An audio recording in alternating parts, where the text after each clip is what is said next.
And hello to anyone who could be watching this on the internet. You're watching a game that was arranged through the Gauntlet, which is a community on the internet that gets together and plays tabletop role-playing games online of the indie persuasion. You know, you're powered by the apocalypses, your Forge in the Darks, your story games, your OSR games, GMless games, all that great cornucopia of tabletop role-playing games and whatnot. You can find all the stuff that Gauntlet does at gauntlet-rpg.com, of which there'll be a link down below on the video description, which is a lot of stuff. There's blogs, there's forums, there is the zine that the Gauntlet puts out called Codex, which usually contains supplements to existing games, or more often than not, original games in itself. One of those games is a trophy, which you may or may not have heard of. Did break 100K on Kickstarter earlier this year. Game of haunted treasure hunters. Basically going into a forest and never coming back out. Lots of all great stuff. There's also the Open Gaming Weekend that the Gauntlet has done twice now, once in April and the other in July. And it's going to happen again in October, which is, the usual date of Gauntlet Con, which people might have seen or heard about. It's been happening 2 years. One person here at the table knows more than than I do, so I'm afraid to get it wrong. Yeah, and lots of other stuff. There's also a podcasting network Gauntlet does. The Gauntlet podcast did just have a new episode recently, in which, in case you don't know me, I get called out very hard in that episode. Apparently, I have a brand. As always, Codex and whatnot. We wouldn't be here if you didn't have a brand, Leandra. There's a brand. Funnily enough, that brand was cultivated by this game we're playing. And we're going to play. I've mentioned Codex, the zine the Gauntlet puts out, supplements to existing games, original games itself. But the main part, at least for me, is the Hangouts calendar, to which this and many other games are arranged. Like 100+ games a month. Check it out. There's lots of really cool stuff here, and this game was one of them. I don't know. The game itself is cool. Me running it, who knows? But the game itself is absolutely really cool. This is the first session of our run through Apocalypse Keys, which is a powered by the Apocalypse game of monsters, quote unquote, a group of monsters working for this mysterious division, trying to hold back the darkness and the apocalypse, whilst trying to hold back the darkness within themselves, all the while solving mysteries, trying to figure out what the darkness trying to accomplish, traveling between different places and trying to hold on to each other. Fun stuff. It's inspired by the likes of Hellboy, and it takes inspiration from games like Brindlewood Bay, Masks, Liberté, Hearts of Woolen, lots of cool stuff. It's designed by Jamila Najadi of Sword Queen Games. Link to their itch down below. You might know them from such games as Balik Bayan and other such. And you'll be a link in the video description as always. So that's kind of like the general pitch a bit. But first, because I've not played with everyone on this table, I would like folks to introduce themselves.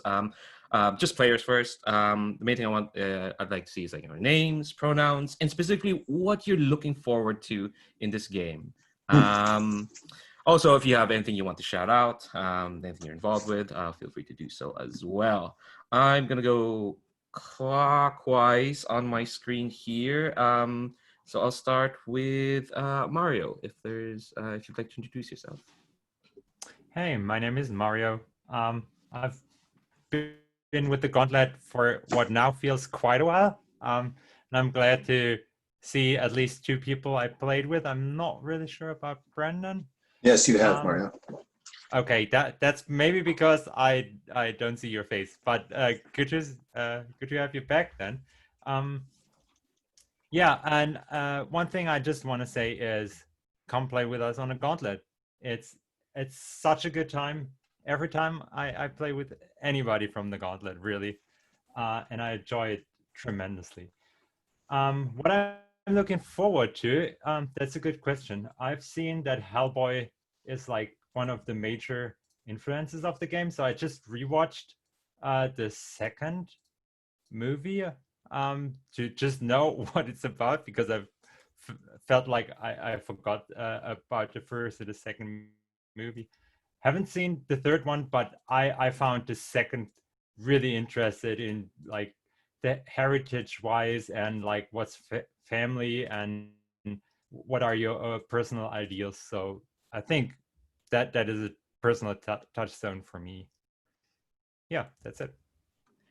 Oh yeah, that's all within this game for sure. Cool. Up next, the Zoom does that thing where if someone exits out, the arrangement has changed. Hopefully we'll see you again. Oh, no worries. I didn't exit out. I just fixed my video cam. Oh, no worries. It does look like you are folding in and out of a very nice looking kitchen. It's a background. It's appropriate for this, for supernatural stuff, I guess. But you are up next, Brandon, if you'd like to introduce yourself. Yes, hi, I'm Brandon Brolowski, he, him, although I don't trouble at anything else. I've been LARPing since forever, and have written a whole bunch of them, and as well as tons of tabletop experience in every way. The kind of, I go for heavy emotion play is what I enjoy most. I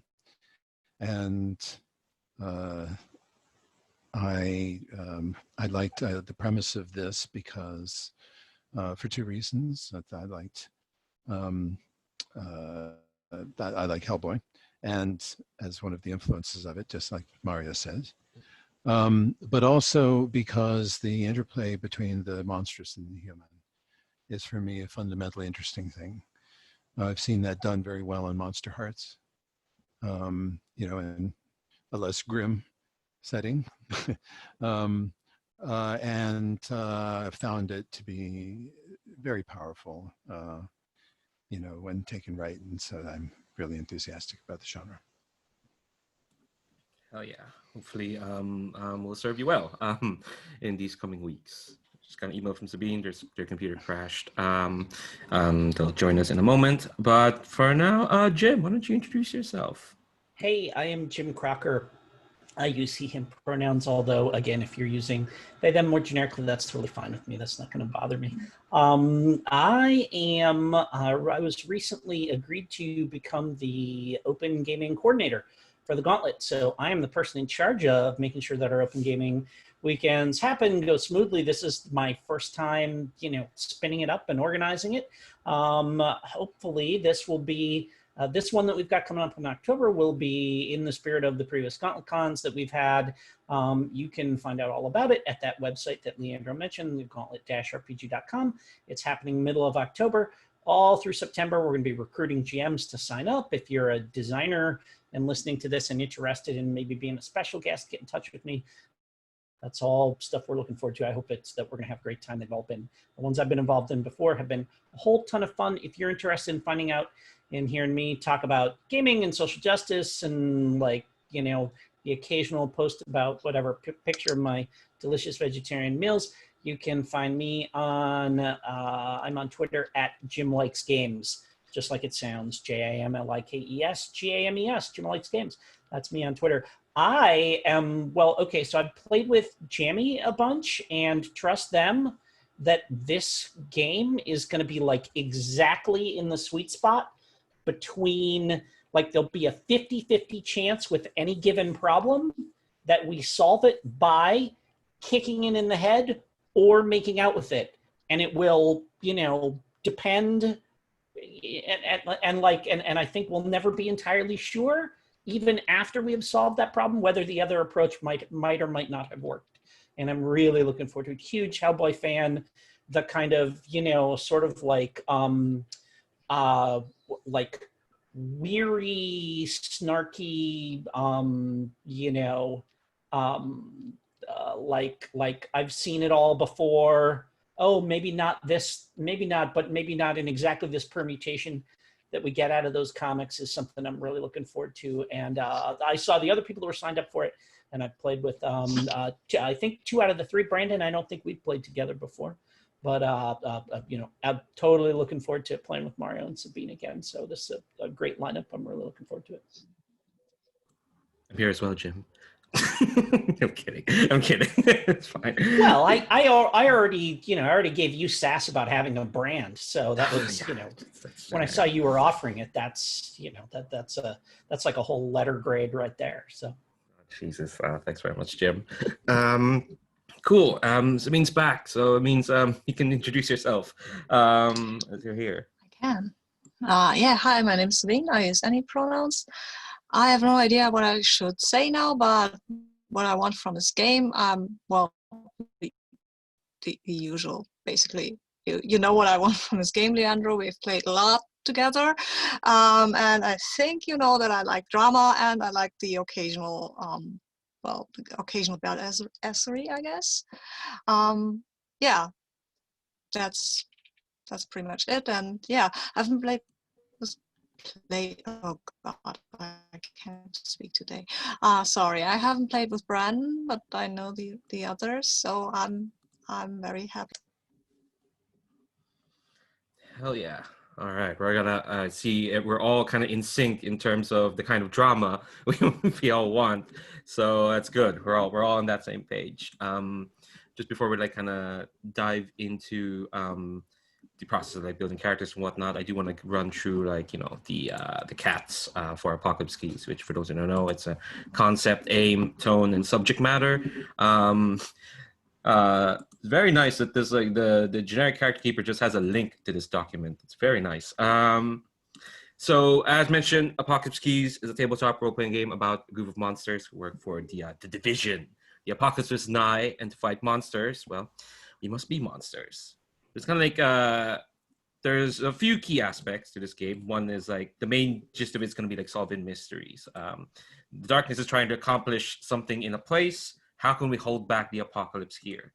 The apocalypse is obviously capitalized, but there can be multiple apocalypses of varying nature. There is some travel between small towns, ruins, cities, streets all over the world. Monsters are also long-lived. It's likely some missions will take place in another time, or maybe you've been to these places before, so you have history. You have know-how of who's here. And of course, there's fighting back the darkness within us. Darkness wants to use us and have us become harbingers of the apocalypse. Through our bonds with each other, we try to hold on to the flickering light of our own humanity. So basically the pitch of this series is we're gonna investigate a place, discover what monsters hide here, what dark rituals might take place. How can we save the folks who live here, and how can we save each other? The division is there as a bureaucratic element, but it's up to yourselves of how much you want to interact with elements of the division. There are specific moves that means fleshing out the quote unquote division and getting more resources from them. But it's up to yourselves. You want to play in that space. So the aim for today is we're gonna create characters and start an investigation. We'll probably do character creation and take our big break there, and then just jump in. And of course, in the future, we'll just go straight into role play. Find as many clues as we can, solve the mystery, have a fun time. When I say fun, what's written here for the tone is that we're going for something quite a good, down to earth, gritty, grounded, but with highly fantastical elements. This is a jammy game after all. There's a lot of avenue for weird stuff to happen. There'll be a lot of mystery, horror, and focus on investigation, as of course looking into the emotional state of our characters and their relationships with each other and their own darkness. There are quite a number of moves focus on relationships and romance. As Jim aptly put it, you don't know whether you're punching someone or kissing someone. This literally happened in a session of Apocalypse Keys I played a couple months ago. It went from, I want to help you dream, to I have to stop you from self-destructing and destroying the world. Oh no, in 2 moves. It was horrifying. And it had nothing to do with the mystery. We were just hanging out, and then suddenly 20 minutes of trying to save each other. It was horrifying. The tone can be quite quite dark in sometimes, but I'll go to the safety tools we have to make sure that we're all kind of on the level. Just make sure that everyone's playing in a safe environment. There are some playbooks that can be a bit challenging because there's emotional themes and personal doom coming front and center. Actually, I will link this cats document so you can like see what's there, because it's pretty neat. Here's where I will talk about the safety tools that we are using. Basically, there is our lines and veils, which are in the safety/dice tab of the character keeper. For those who don't know, who might be watching and don't know, lines are things that like won't be crossed, just won't show up in the fiction at all. Veils are things that can happen in fiction, but we're not gonna like concentrate on it. Like happens off screen, or it gets a sentence or two, or so. And there's a column there for like ask first, which basically, if we're gonna introduce that element, that includes myself as well in that. If we're gonna introduce that element, we should like pull the table first, for sure, and make sure that like folks are comfortable about introducing it, that aspect, or what kind of aspect is being introduced. And there's also a column there for like if you want to say like if you want to just like if this is fine but not for your PC, if you want to just like put your name there. So I'll give you a minute to look through that. There's some space for adding stuff that isn't there. And of course, it's a living document, so we will like go back to this usually at the start of every session. But like, where if you can't think of anything right now, and then you suddenly think of something, you feel free to add that. So I'll give you a minute to look through that. And excuse me. And once folks are like okay with what's there, be sure to say okay in the chat.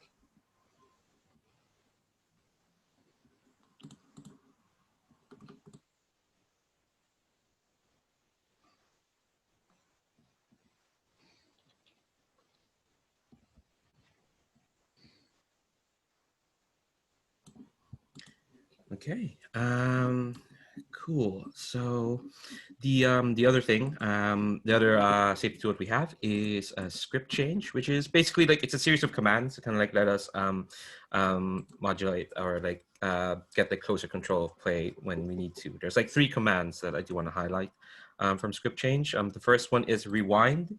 Basically, if you call for a rewind, you back up to a specific point in the scene and do the scene over again, trying to avoid whatever issue led to the rewind. And it could be any issue. It could be a name, or like the general tone of the scene, or even like just going into the scene itself.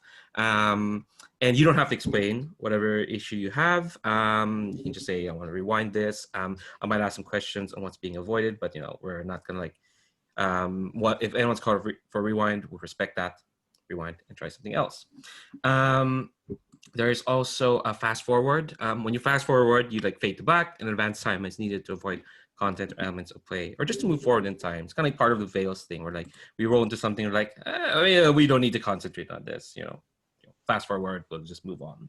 And finally, there's pause, which you can call for pause of what's happening if you need a break for a variety of reasons. Maybe it's an intense scene, you're like, all right, we need to like take a breather, or maybe you need to take a bio break, or maybe if you're seeking like clarity or discussion about the game or content, like tabletop RPGs, there can be quite a bit of cognitive load. Suddenly you blink and I don't know, you're in some kind of train made of rusted metal held together by the will of the gods, careening through the skies, about to crash into the Eiffel Tower, and like, wait, this is not what, how did we get, wait, hold on, how did, and it turns out it was just a dream sequence. So that's another way you can like pause. This is part of kind of like the open door policy we have here. Where basically, if at any point folks need to step away from the table for any reason, whether there's an emergency you need to take care of, or you're more tired than you thought and you need to like step away, or like you need to take a bio break as mentioned, you can call for pause, and then we'll like get yourselves comfortable. Open door policy extends to myself as well. Usually I'll try to say like how, well, when I call for a break, I usually say like, all right, we'll be back in 5 or 10 or at this time. If I don't like show up 5 minutes after I've said when I'm going to show up, I will try to message y'all, say like what happened and whatnot. But after like five or so minutes, if I've not shown up, just take that as a sign of like maybe that something's. I'll usually try to say what happened, but like that probably means that like I've been like caught up in something, and you don't need to like hang around waiting. Oh, what's happened or whatnot. So. Yeah, I think that's it for kind of like our safety tools. And let's see. All right. So I think, oh, sorry, I'm flicking around these tabs. Where am I going? Okay. So now we get to, well, character creation. Let me see. Let me find the link to the folder. I say link to the folder. Is all the playbooks are out there in the open, but I'll put the folder up if you want to like have a look at the handout where all the character playbooks are. There's a few things I want y'all to take note when you're looking through these playbooks. The main thing is the triggers for gathering darkness, because each playbook have different ways to gather darkness, and that's important because in Apocalypse Keys there ain't no stats. The way you add +1s to your rolls is through using darkness tokens. You get to choose how many tokens you spend on a roll. Of course, if you have too many darkness tokens, bad things happen. You have to make another roll, and then maybe things will happen. But the way to get the darkness tokens is to play into those triggers. If you look at, they're all under gathering darkness, usually in the middle of the playbook. So those are kind of like the main things I want y'all to know this, because I want to be sure that like this not only is like there's a playbook you want, but like you be able to like mechanically like interact with like how to better your roles for sure. So be sure to have a look through those. And yeah, it doesn't say in the keeper, but you do take an extra, you choose one move from your playbook when you're creating a character. So have a look through those, and then yeah, and then I'm gonna do a quick poll of like what playbooks are interesting, folks. There's a lot of them, so I'll give you a few minutes to have a look.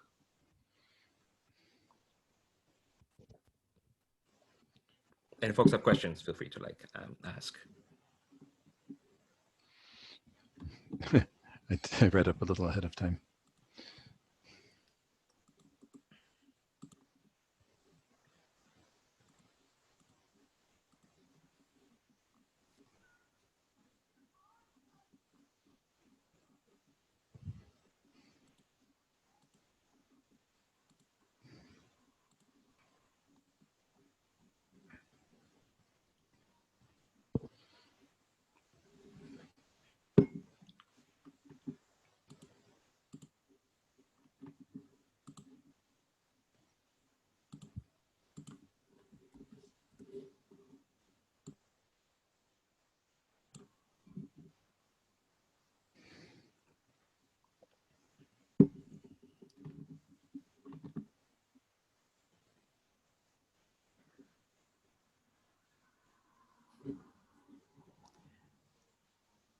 What I should say, instead of like polling folks, maybe like instead, if you have like an idea of like what you want to play, feel free to enter it in the chat. Yes.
Speaking of brands, when I signed up for the playtest of this, Jamie messaged me saying, "Hey, look, here's the Sad Ghost playbook. So I assume that's what you want." And like, I was like, "Yeah, that's what I want, of course, yeah."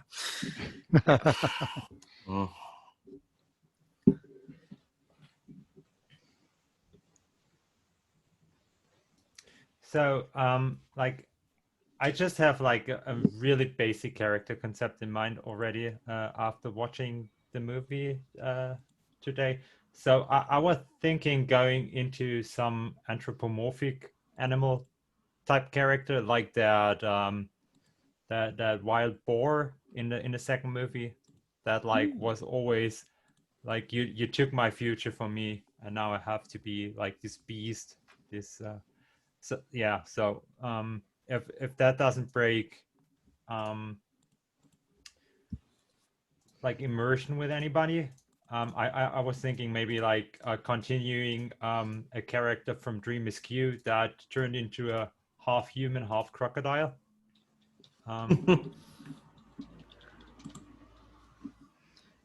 Yeah, I think that's fine. No, yeah, actually, no, it's really good. It's fine because the playtest of this had a Yeti. No, not a Yeti.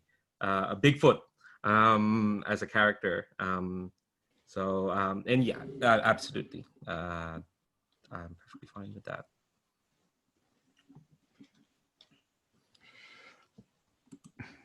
So I have a reasonably strong character idea. Whenever we're ready to talk about that. Yeah. Does anyone have? I think we're kind of like picking playbooks. Jim, what about you? What? So there are none of them that leap out at me as, oh my God, I must do this. So I will adopt my usual stance of letting anybody that has any sort of preference choose first and then go ahead and take from what's left because I think I can have fun with any of these. Cool. Sabine, what about you? I mean, I have an idea for a last one, but if Bren wants to jump on this, I think I can go with a pure one. Yeah, I flipped back and forth between the last and the found, but I think the last one is a solider idea.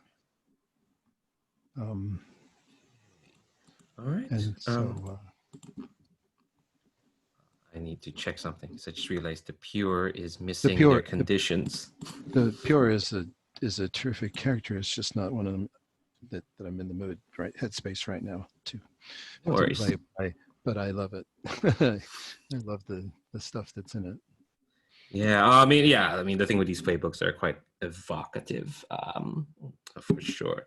Okay, yes, the pure in this character keeper is missing the conditions and the breaking point. I'll add that probably in the break, because go ahead. Oops, should I choose something else then? No, it's just missing. It's in the game. Okay. It's just missing in the sheet, which okay. I'll message Jeremy about that. But yeah, I'll add that I'll add that later. Don't worry about it. Cool. Oh, okay. It's not in the description, but it's in the character keeper. So cool. Okay. So it sounds like we've got actually, we'll go back to Mario. You got two choices there. I'll say your character concept probably fits more the found because the shade is the ghost one that I was talking about.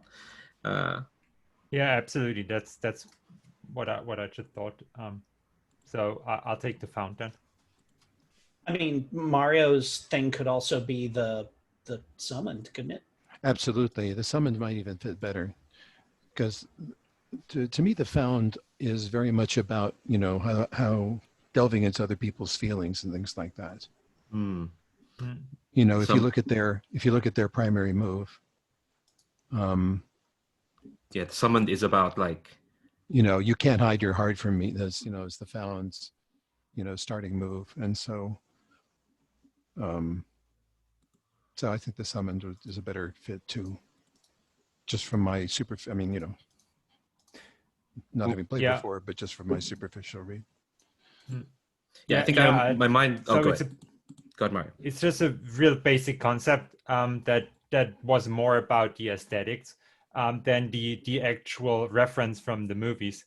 So I could play this either way. I could be like a young crocodile human that is like super insecure, or I could go like super feral.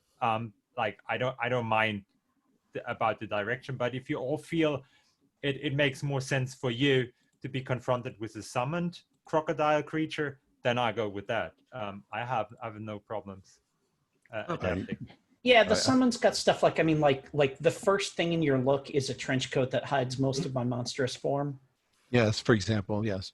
You know, stuff like that. And- I mean, and- if you're talking aesthetics, that's, you know, and whatever, Yeah. like colossal strength is can be one of your powers and stuff. So Yeah. Okay. Then the summon it is, I guess. Well, I don't, it's, sometimes I get angry. I mean, it's, it's what a great starting move for a character that is angry at the form that they ended up in. Fun times. Okay, so it sounds like we've got a summon to pure and a last. So yeah, Jim. so that leaves what? A found Shade found in shade. and the fallen. Oh, okay. All right. At the very end. Oh, let me see.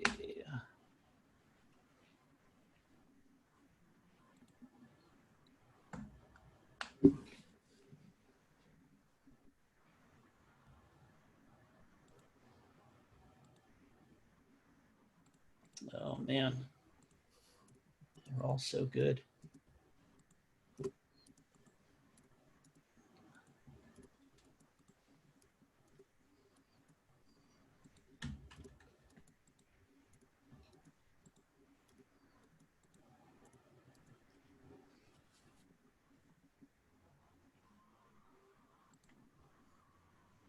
Well, let me ask you guys, what's more interesting to you to bounce off of? Do any of you have any thoughts about that, or that you think would just be would be that you're kind of meh on? I mean, I think it'd be, I think it'd be really interesting to have the found in the game.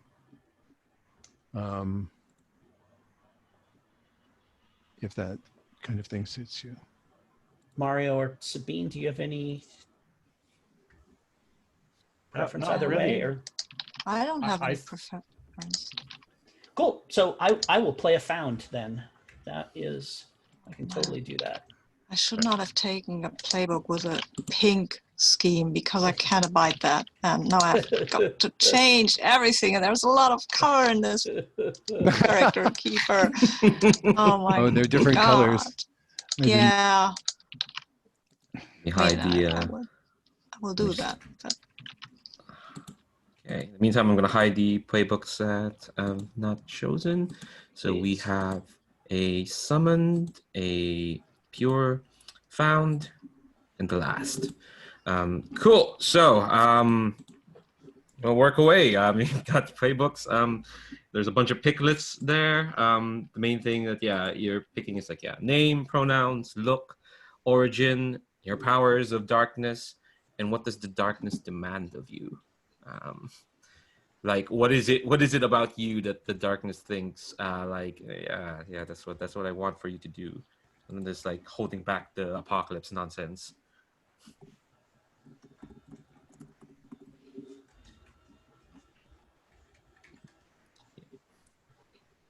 So you each have something the darkness demands of you, and is tied to the terrible doom that awaits you. It may be prophecy, destiny, enemies more powerful than you, or simply the truth of your nature. oh no, I've got to do this.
I just have a question. Now that I just told you that I'm gonna play like this crocodile themed character, Mhm. you like how many depth you want with my powers? Like, is I don't know the comics reference, so I'm not sure if I can have like some deep twisted kind of powers, or if I should go straight for colossal strength and elemental resistance. Because That's up to you. That's actually up to you. Like, who's to say a crocodile man can't have shadow control? Who's to say that? I don't know what crocodile man can that do. was exactly what I was looking at, because that is like so vague, that I think it's super interesting to play. Yeah, and like, yeah, I think any of those you can absolutely pick, and we can figure out why it comes for a crocodile person. I'm perfectly fine with that. Like, it's comic book, it's comic book logic. It Okay. as so long as the aesthetic holds, everything else will. Okay, perfect. Thank you.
How are folks doing? Need a bit more time? Doing fine, except having not figuring out how to get the photo in. Oh, right. If you have the URL to the photo, you can just stick it in the box down there. It says image URL. I tried that. It didn't seem to work for me. Oh, you need the URL to end with like, JPEG or PNG, JPG, that sort of thing. Oh, I see. Can I upload one? Yeah, you can absolutely can. Just insert image in cell.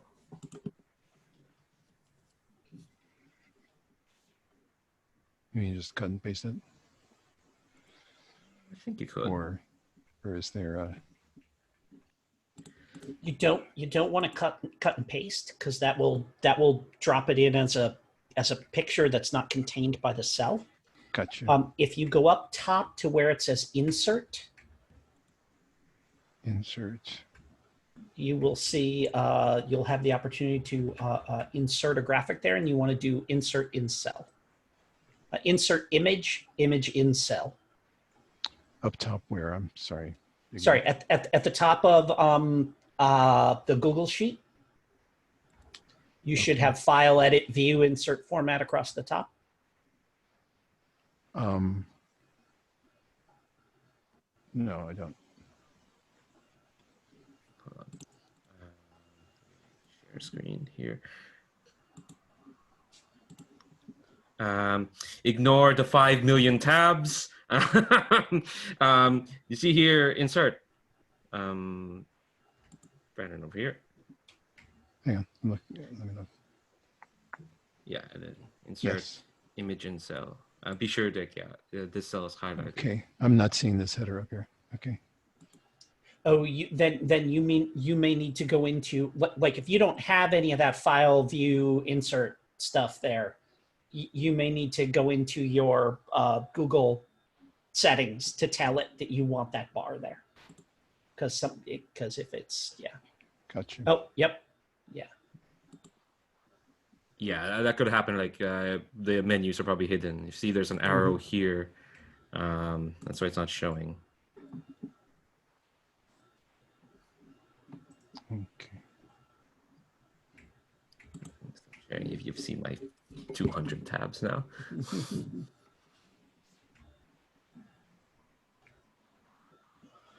There it is.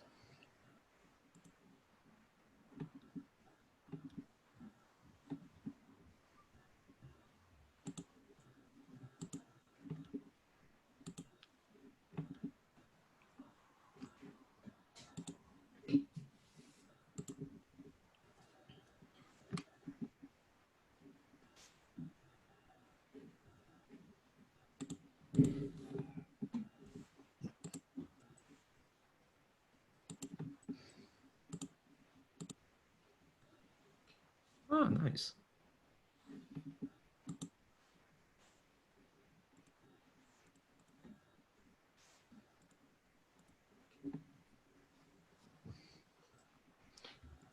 Yeah, Sabine, I think I have your cat. Excuse me, what? When you look at my picture, I was joking. I think I have your cat. But it may or may not turn out to be a joking game. Okay. Which one are you? Sorry. The last. The last. Okay, let me look at that. It's loading. It's loading some more. Okay.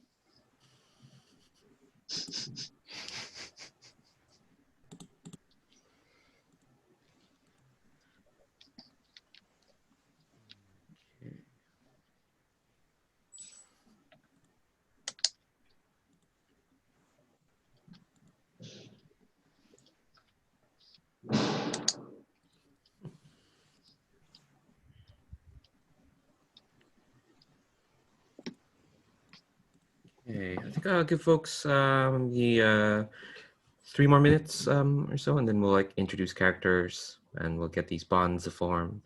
Cool. So, yeah. I think I'm done. Okay.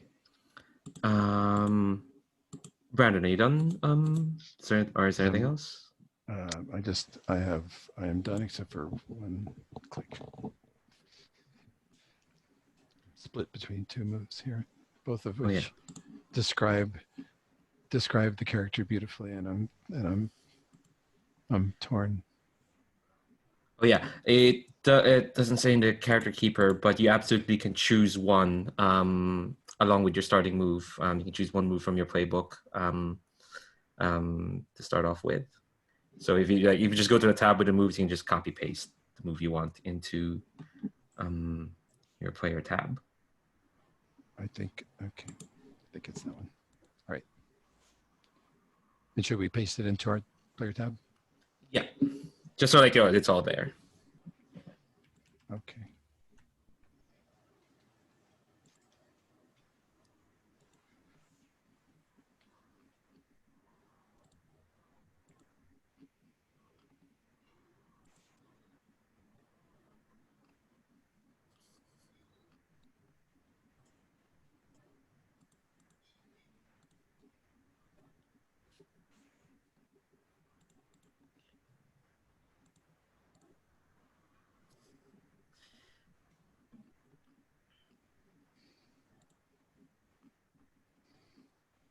Okay. Okay, I'm ready. All right, Mario, how are you doing?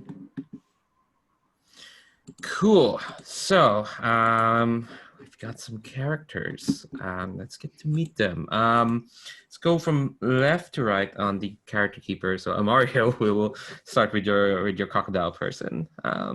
So yeah, tell us all about him. Yeah, so I on purpose I just put the grim meta-human version of myself in a character keeper as a picture, if you want to look that up. But on the other hand, my character is Cameron Sweet Tooth, because I just picked a straightforward name. And as a little baby crocodile, a lot of the food humans offered me quite distasteful and frankly quite awful, but then I discovered like chocolate and stuff, and that was something I could live with. That's such a Hellboy and pancakes thing. I love that so much. Yes. And yeah, so my look is a trench coat that hides most of my monstrous form. A part of my body is a weapon I'll never use. I'll never use, and I think that is because my origin is also I was summoned from a nightmare realm that will crown me king of all. I just need to real quick look on the safety tab, because yeah, I think my first thought was me being like a feral crocodile. I think I would eat humans, so I will never use my mouth or my teeth to hurt anybody, because like the taste of blood, of human blood, could like bring me into like some sort of rage mode, or like that is something I just tried to avoid, and everybody told me to avoid. Perfect.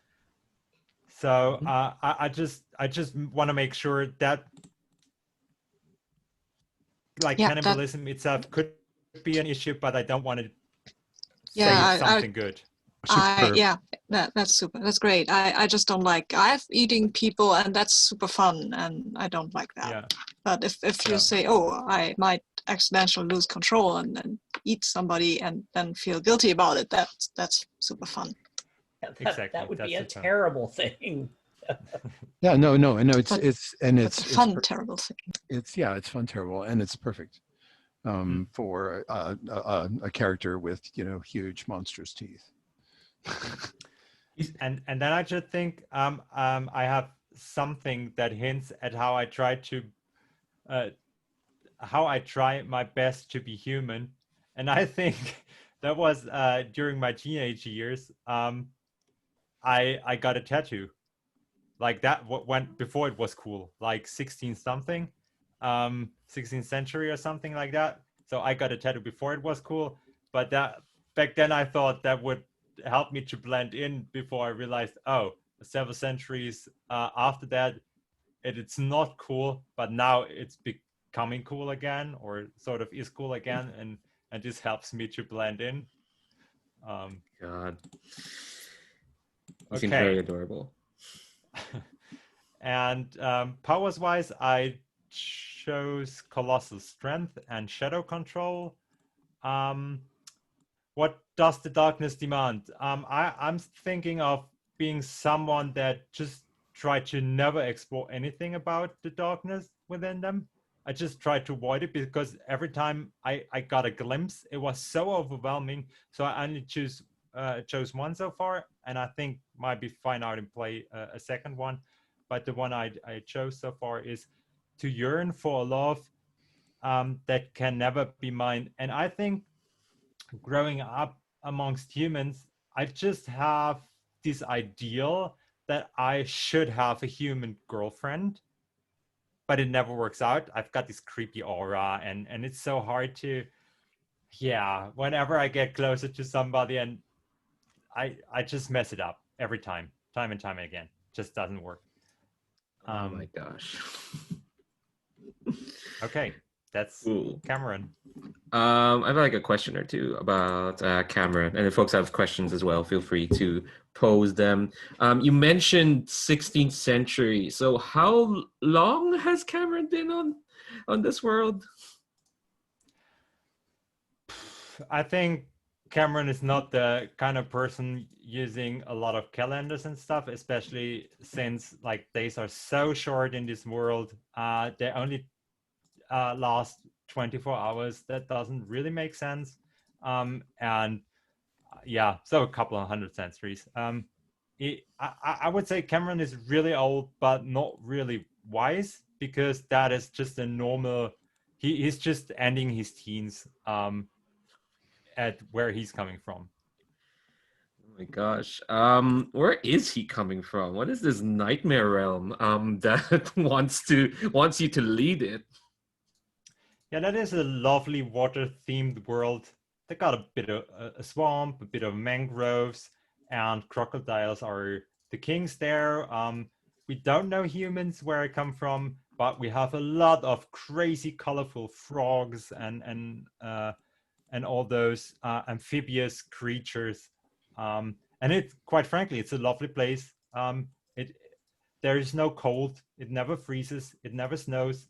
Way better than most parts of Earth. Yeah.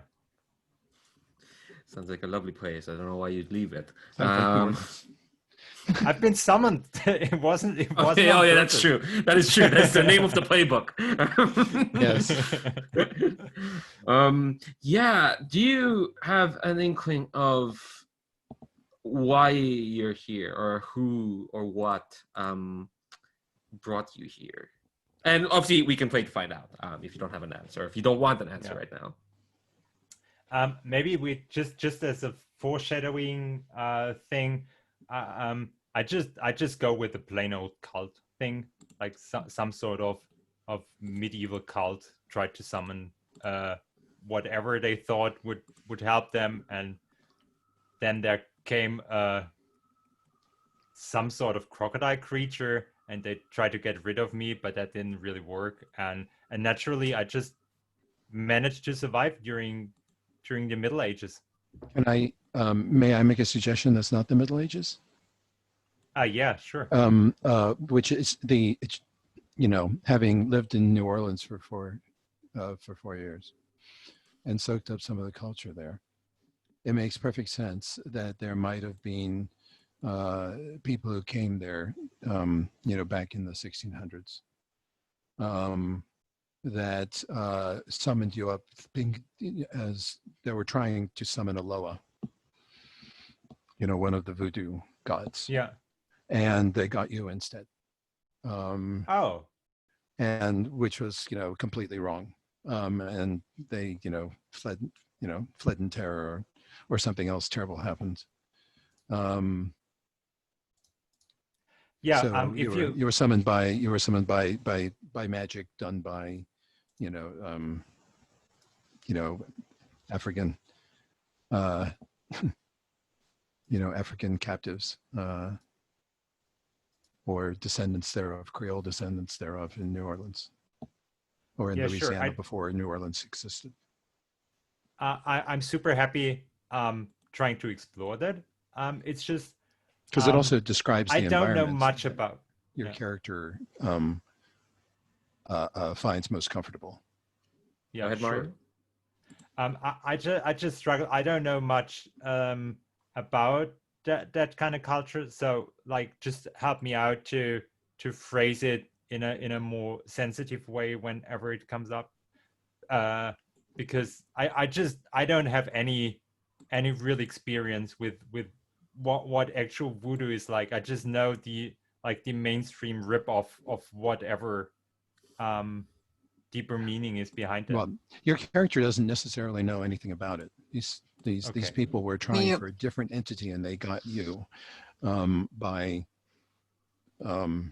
because of superficial resemblances. But they, would you then be a gator more than a crocodile? Because crocodiles are a thing, and then I it think is Europe. true. It would be right? an alligator. Yeah. So if you came Yeah. from Europe, crocodiles probably. I mean, they Yes. tried to emulate an ancient Egyptian ritual. Okay. Let's put it in perspective.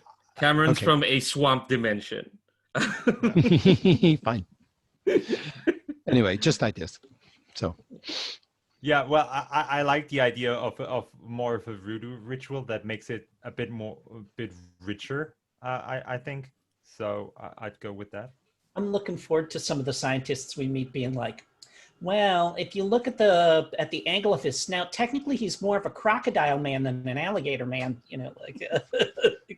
Those kind of discussions. Yes, yeah. Like There's an ongoing nerds. argument as to whether you're a crocodile man or an alligator man. Funny thing is, like, that leads to my last question, which is, how long have you been working for the division? And this is a question that everyone's going to answer, because you all are technically working for this group. It is an acronym. What is the Department of Interdimensional Vigilance and International Security, Interdisciplinary Operations Network. Jesus Christ. I mean, Somebody was trying too hard. how long has the division been in operation? How long have they been working on that acronym? It's like a World War. I mean, in Hellboy, it's like a World War II thing.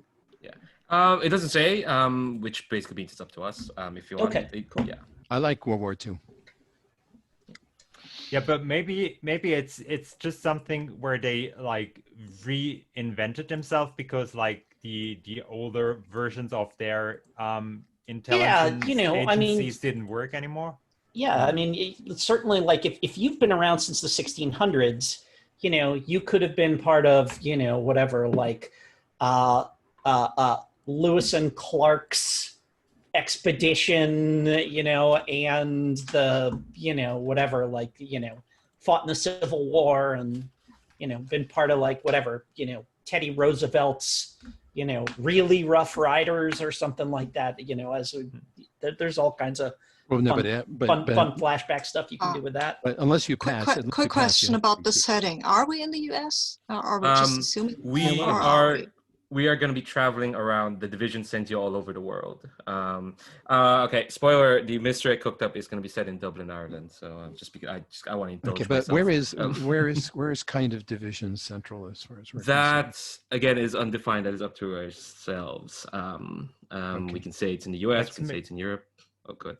Well, we could make it an international thing because, like, Supernatural with other planes would make sense to team up. Like, but it's fun to have a home. It's fun to have a home base. Okay. Where we can have characters, where we can have recurrent, non-player characters. Oh yeah, there will be a home base for sure. It depends on like how quickly you solve this mystery. For sure. We'll probably can settle that when we get to like the home base and when we finish this up. But I guess Cameron, has worked for like previous versions of the division. Was that what you're pitching, Mario? Yeah, I just think like before World War, there was like a lot of countries or kingdoms having their own like little intelligence about supernatural stuff. And at some point, like when like the Axis versus the Allies, like join forces, it just became such a big thing that at some point there was so many supernatural stuff in the world that they couldn't deal on like a very locally restricted level. That it was just impossible to deal with. That is my idea. Okay, and they probably like saw like, oh, we've recruited this rather lovely alligator, or is it crocodile? A man in the past. Just bring him back in. Cool. All right. Cameron seems lovely. Let's move on to our pure. So Sabine, tell us about Shard. Yeah, Shard is not the original name, rather obviously. At some point in Shard's life, they had a lover, and the lover was pretty much into the occult and thought that it would be a great idea. I imagine that Shard had maybe some kind of illness or something to not just cure them, but to make them better, to make them something that would last forever. That went about as well as you can imagine, and that it absolutely didn't. And there was some sort of explosion, and whatever Shard's flesh was before, like, it is different now. And it's I mean, I've chosen a picture of a statue falling apart, which is pretty much what they're looking like when they are relaxed. The gender of the statue is questionable. Sometimes it's male, it's been female before. When they really try to pull themselves together, they can look pretty human, but that's an F word. Their power is body and flesh manipulation, and I imagine when they really start letting stuff loose, then it's not just their body falling apart and being modified, but the whole scenery around them will get cracks and start getting more like stony and crumbly, and well, it's a lot really if they lose their control. They usually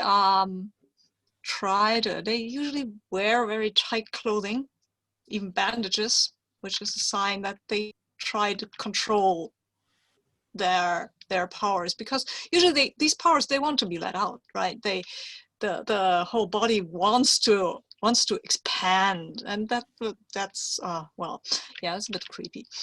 And they wear pretty ordinary clothing, right? They try to even wear fashionable clothing. They try. Sometimes it's not really working that well, but yeah, it's a bit unclear. The cultural background is a bit unclear from the clothing they chose. Seems modernish, so yeah. But sometimes it's weirdly old stuff, or maybe it's just that they enjoy the theater so much, and they do.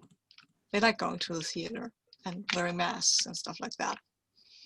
Also, they do have some sort of, I think, they have a scar. However they look like, they have a scar. It's on their face. It's not really disfiguring or anything, but it's always there. They could heal that, of course, or change that, but that's the keepsake from the person who changed them, the former lover. What does the darkness demand of you? The darkness demands of me that I should never fall in love, which I obviously have done, but well, because it's in my starting bonds, but yeah. Well, the darkness doesn't want me to fall in love. Neither do I think it's a good idea, actually, because that worked out so well last time, right? And also it demands of me to cleanse the word of anything that is imperfect. Wow, darkness sure has their demands. Yeah. Cool. Okay, so I've got a question or two. This ex-lover of yours, the person who you cared for that sacrificed you for greater power. Yeah. Do you have a? He meant well. did they mean well? That's what I was gonna ask. Like, From what Shard can remember, yeah, they try to save them. Probably, maybe. It's a bit on everything. The memories are as broken up as the flesh is. It's kind of unclear a bit. They think that their lover tried to save them.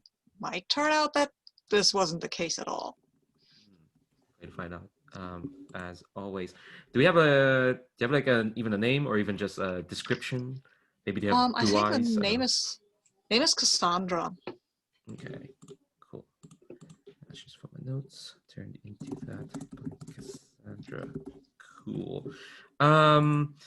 Yeah, and as always, like if folks have questions for Shard, gosh, I feel bad for them. Yeah, I think that's the main thing I want to know is like, yeah, who is this ex-lover? That's just for myself.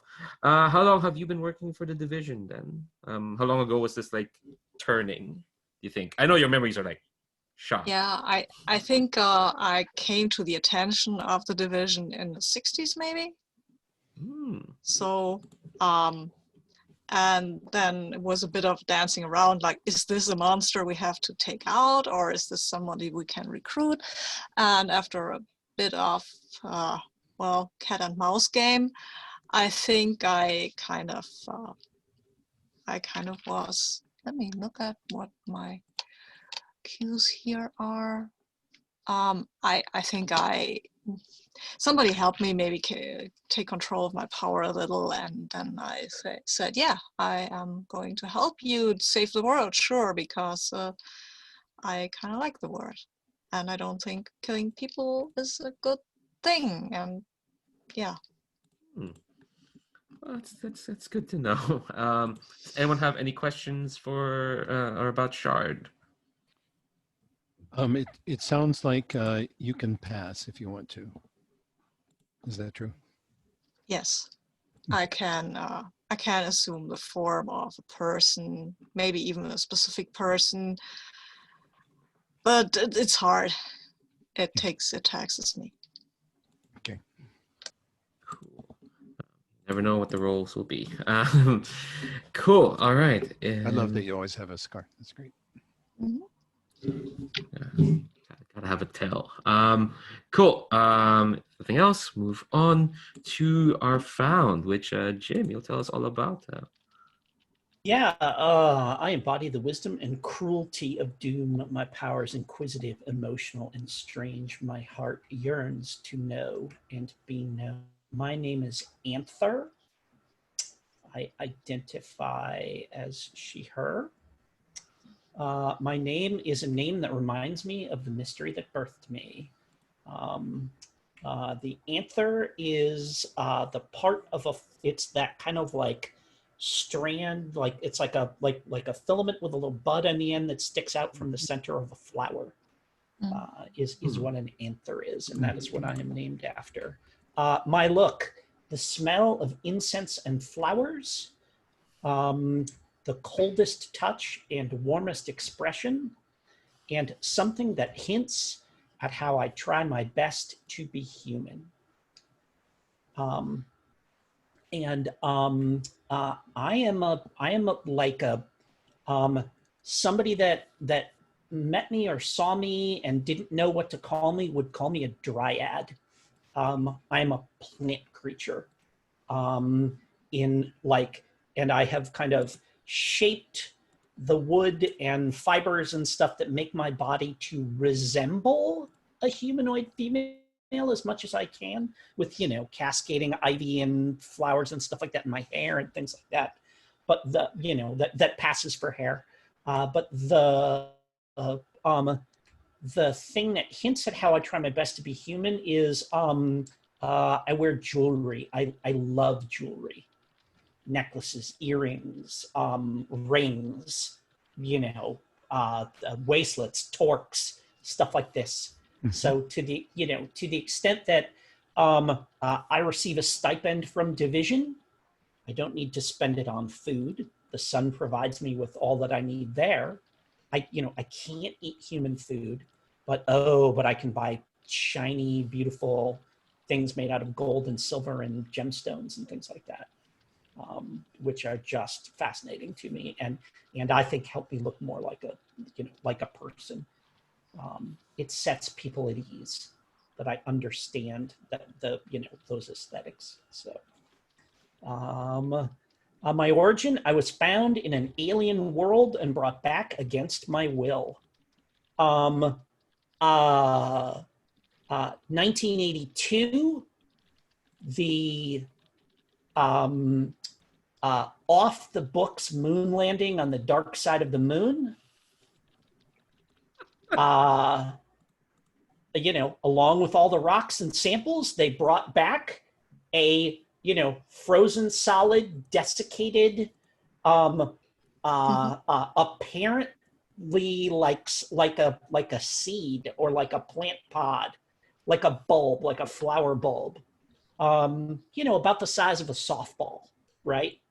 That there was a lot of back and forth between, bounced off of the satellite that allowed them to communicate with the dark side of the moon in the 80s, like they couldn't in the 70s, right? On all the initial, moon landings when it went dark, when they were on the other side of the moon and stuff like this.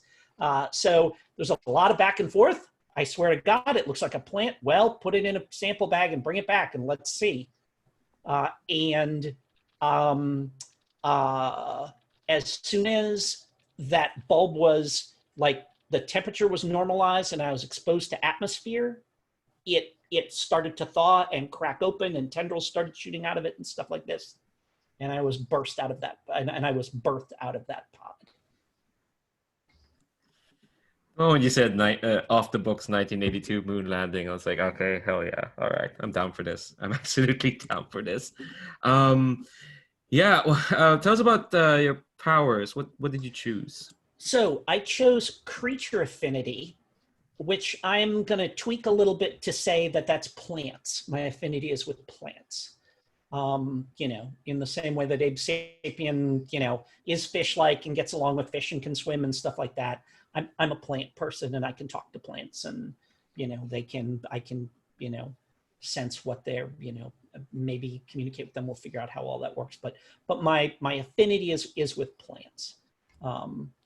And I have telepathy and mind blasts, which are not necessarily, it's not like Professor X, like this. It's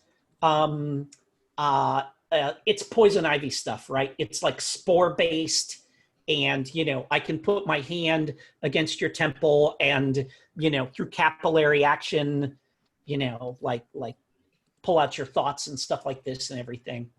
And the mind blast stuff is, everybody's, every regular human, their body's full of all kinds of flora in their guts and, on their skin and all that kind of stuff and everything.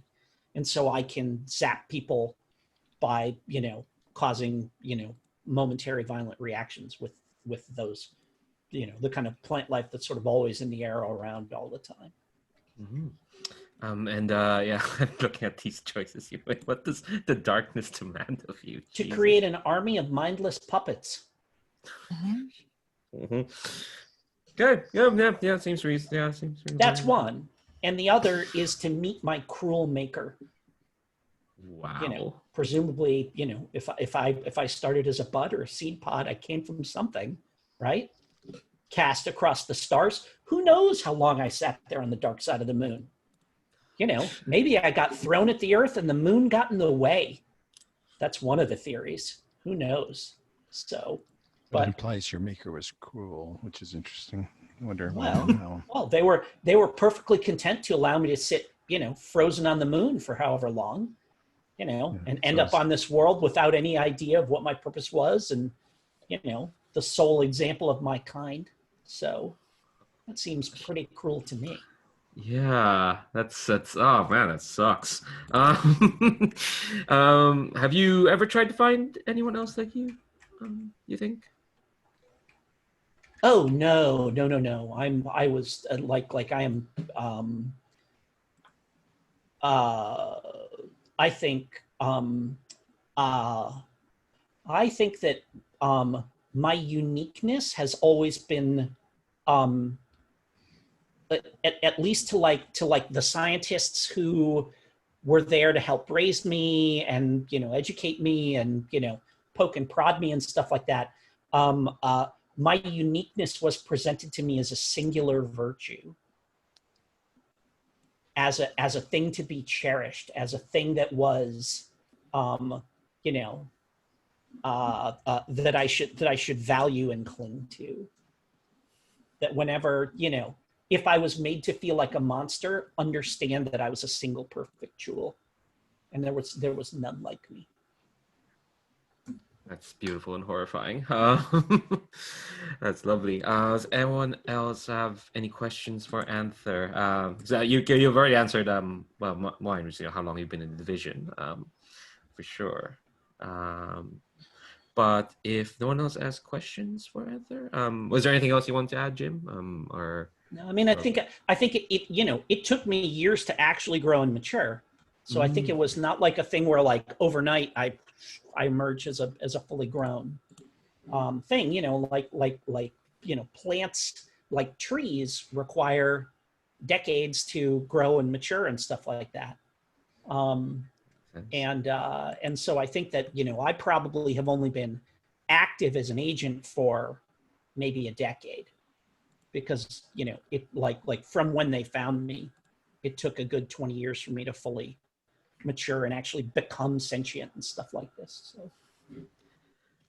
Gosh, so there are probably like, yeah, people in the division who've been like, I remember when she was just that thing we have on sector. Yeah, when I was a plant that, you know, when I was a plant in a pot in the lab that looked vaguely, that like had a, you know, that people would read an anthropomorphic shape into, just because, you know, that's what people do because they're pattern seeking, right? Yeah. All right. Cool. So that's our found, and appropriately enough, but certainly not the least, but they are the last. Brandon, why don't you introduce us to your character? As I embody the grief and peace of doom, my power is reflective, sorrowful, and hopeful. My heart yearns to comfort and be comforted. My character's name is Hope. It's an assumed name. It's a she. She appears, as the picture suggests, quite young, perhaps 19 or 20 years old. And she wears glasses because if she takes them off, her eyes are as deep as you can look. She also, she's acquired a strange thing that mostly looks like a cat, but it has it doesn't look quite right if you study it for any length period of time. And I'm not quite sure where she got it. I think she just ended up with it on one of her trips, which I'll explain in a moment. She asks strange questions, well, questions that seem strange to everyone in the agency about themselves. I've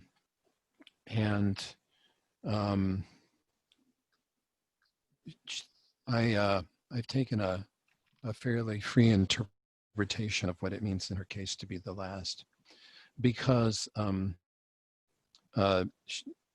not necessarily known to anybody, but anybody who's close to her can know this, and this is entirely up to you all. She is the last because in one timeline she was the last person in existence here on Earth. She is a time looper. And managed an extraordinary feat far beyond her normal capabilities of jumping back to before everything started to come apart at the seams, in order, with the hope that it won't turn this way this time. So she's here at the division, and every so often she says something that suggests that she knows things about you that there's no particular way she could know, because she confuses sometimes the things that she has remembered on this go round to what she saw of you all or of other familiar events on the previous time. She's only been with the division probably this time for about a year. Long enough to be trusted as an operative, and to have strong credentials. But she often acts like she's been here throughout much of the existence of the division, because going forward she has. God, that's lovely. She's lost a lot of people who haven't come into her life yet. And part of what the darkness wants her to do is wants her to steer, not to make things, not to save the world, but to, to make some of the good things that did happen, even though she knows that it might be deleterious to the timeline. Oh my God.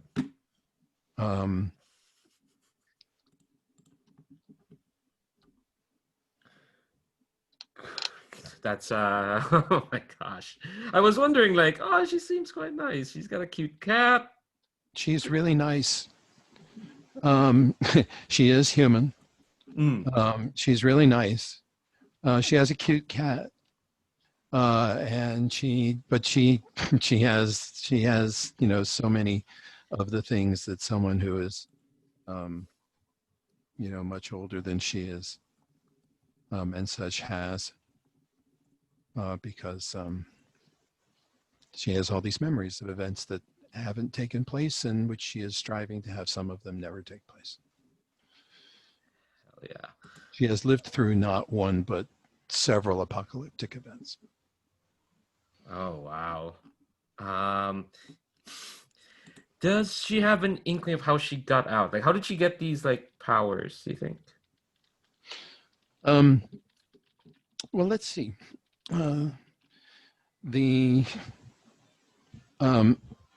She got, I'm sorry. No worries. Streamers. She got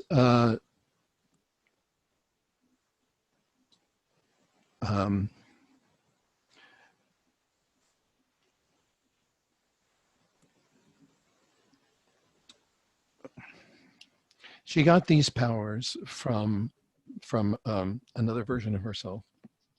Oh wow. A different from. There's no separating dimensions and timelines when you come right down to it.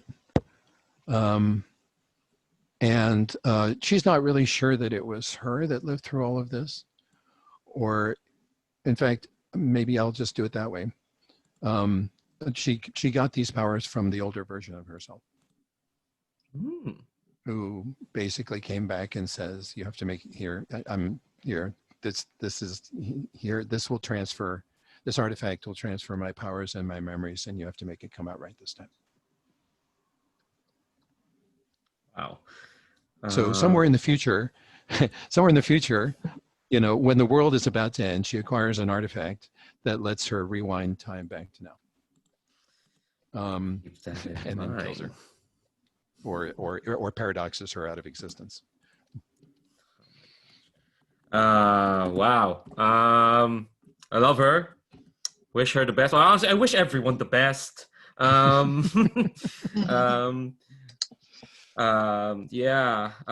Does anyone have any questions for Hope? I have one. Mhm. Okay, so the thing is, I have this little problem now that I'm the oldest by far. And I have the question for like a starting bond. You were there when I was summoned. What makes you afraid of me? What makes you love me? And so far, I think the only one that could jump in to fill that would be Hope. So my question would be, since that probably was a different incarnation of yourself, what would be the theme? So how would I know something about you that you maybe don't remember, or how would I know another version of you? So how could I tell that it's you, if that is okay for you? Yeah, no, you can do that. How could you tell that a different version of Hope is that they all smell the same? Mm-hmm. You know, I mean, you don't, your senses aren't human. And she has something about her, which probably translates best to smell. Actually, like, if no one else has any questions for Hope, that does segue us to the last thing we'll do before we go on break. Hope's cool, like I said. I hope everyone here, they're all just very lovely people, it seems. But yeah, I'm going to jump back to Cameron, and we're going to settle bonds. Mechanically, what bonds are is like they basically add as an extra +1 or -1 to a roll after you've done a roll. That's what mechanically do. Use your friendship to like help your rolls. So you all have starting bonds. Cameron, you've asked your one. If that's okay with Hope. Cool. So you get +1. And oh, good. Yeah, we need to answer that, right? Mm-hmm. Oh yeah. You were there when I was summoned. What makes you afraid of me? What makes you love me? Well, speaking of the other version of yourself. No, I mean, what I love you because your heart's in the right place, and I'm afraid of you because in one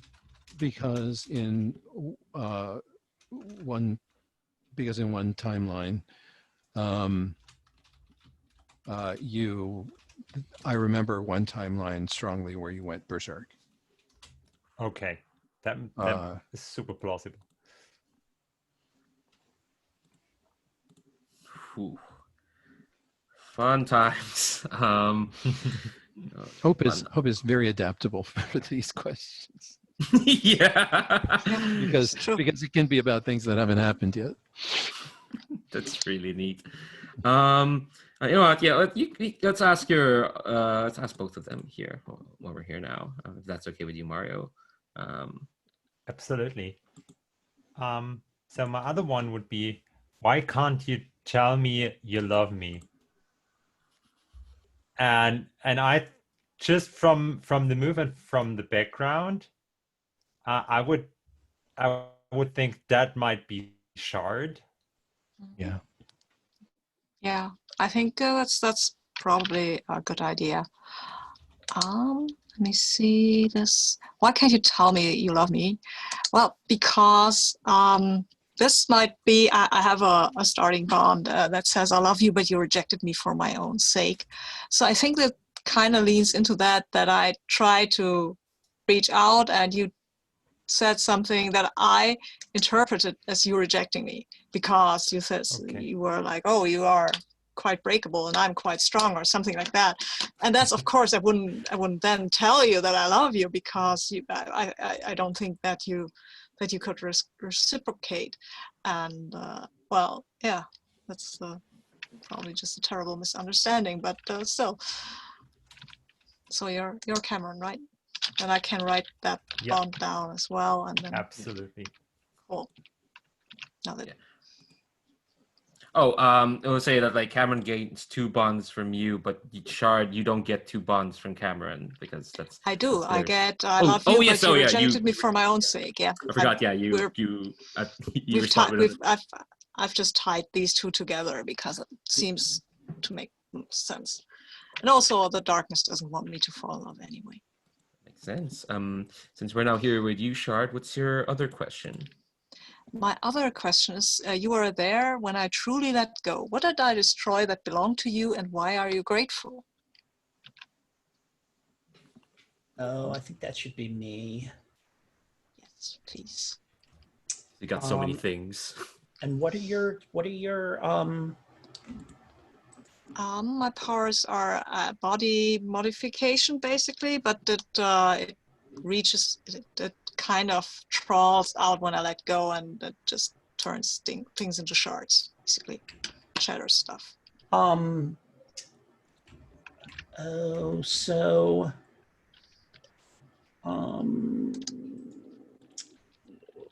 me read exactly what it says. What did I destroy that belonged to you? Why are you grateful?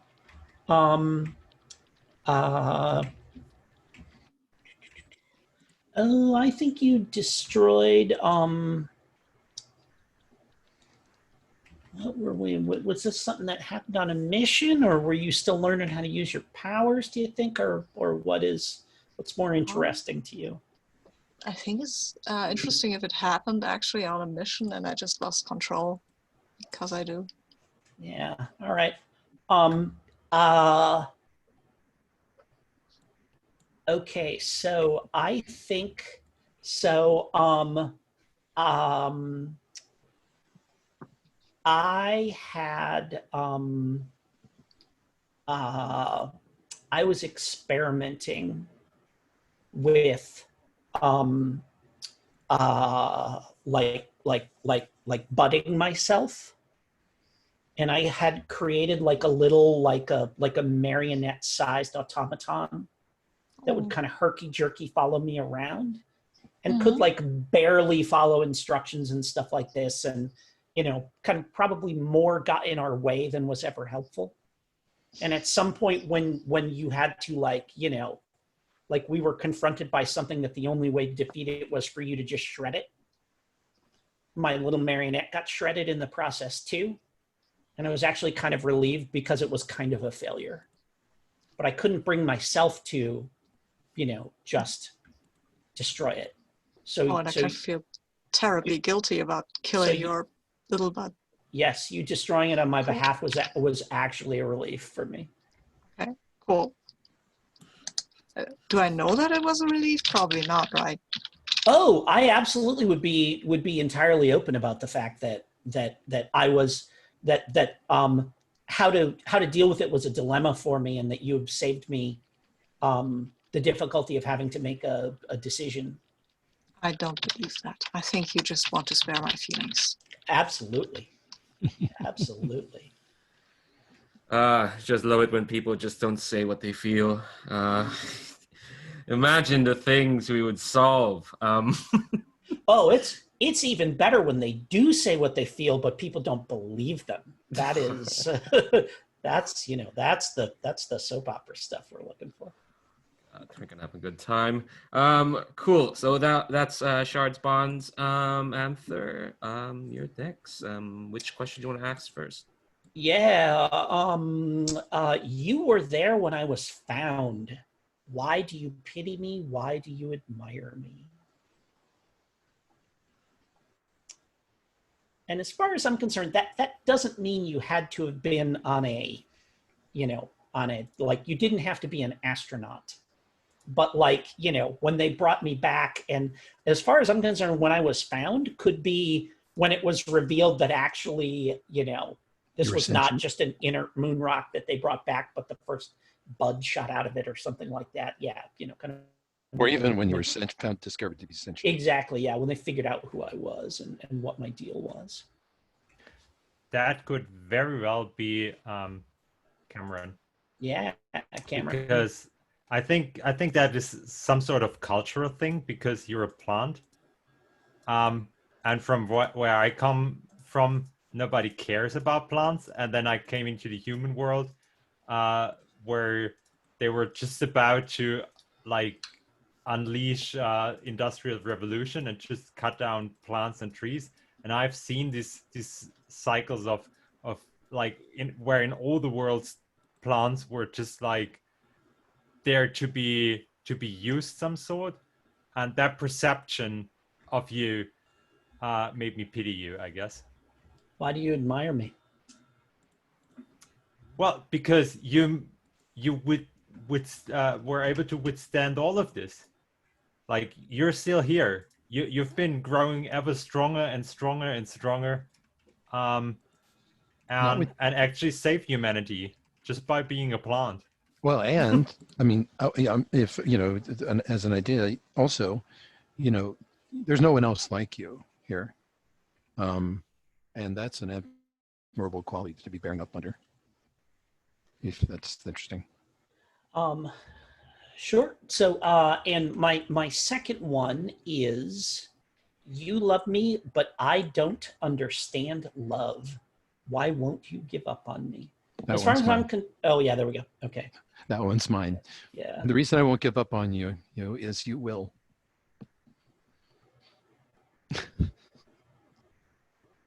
Or at least you did in one version of the future. Okay. Okay. You even need to play this game. This is already sad. Kidding. So that's Hope. And I've got 2 bonds with you because of that. Yeah, and there are ways to get more bonds. There's a move for that, and several moves so that you do that. Not just with these ones, but with a bevy of other people. Okay, I'm not gonna make another last but not least joke. Hope, your bond questions.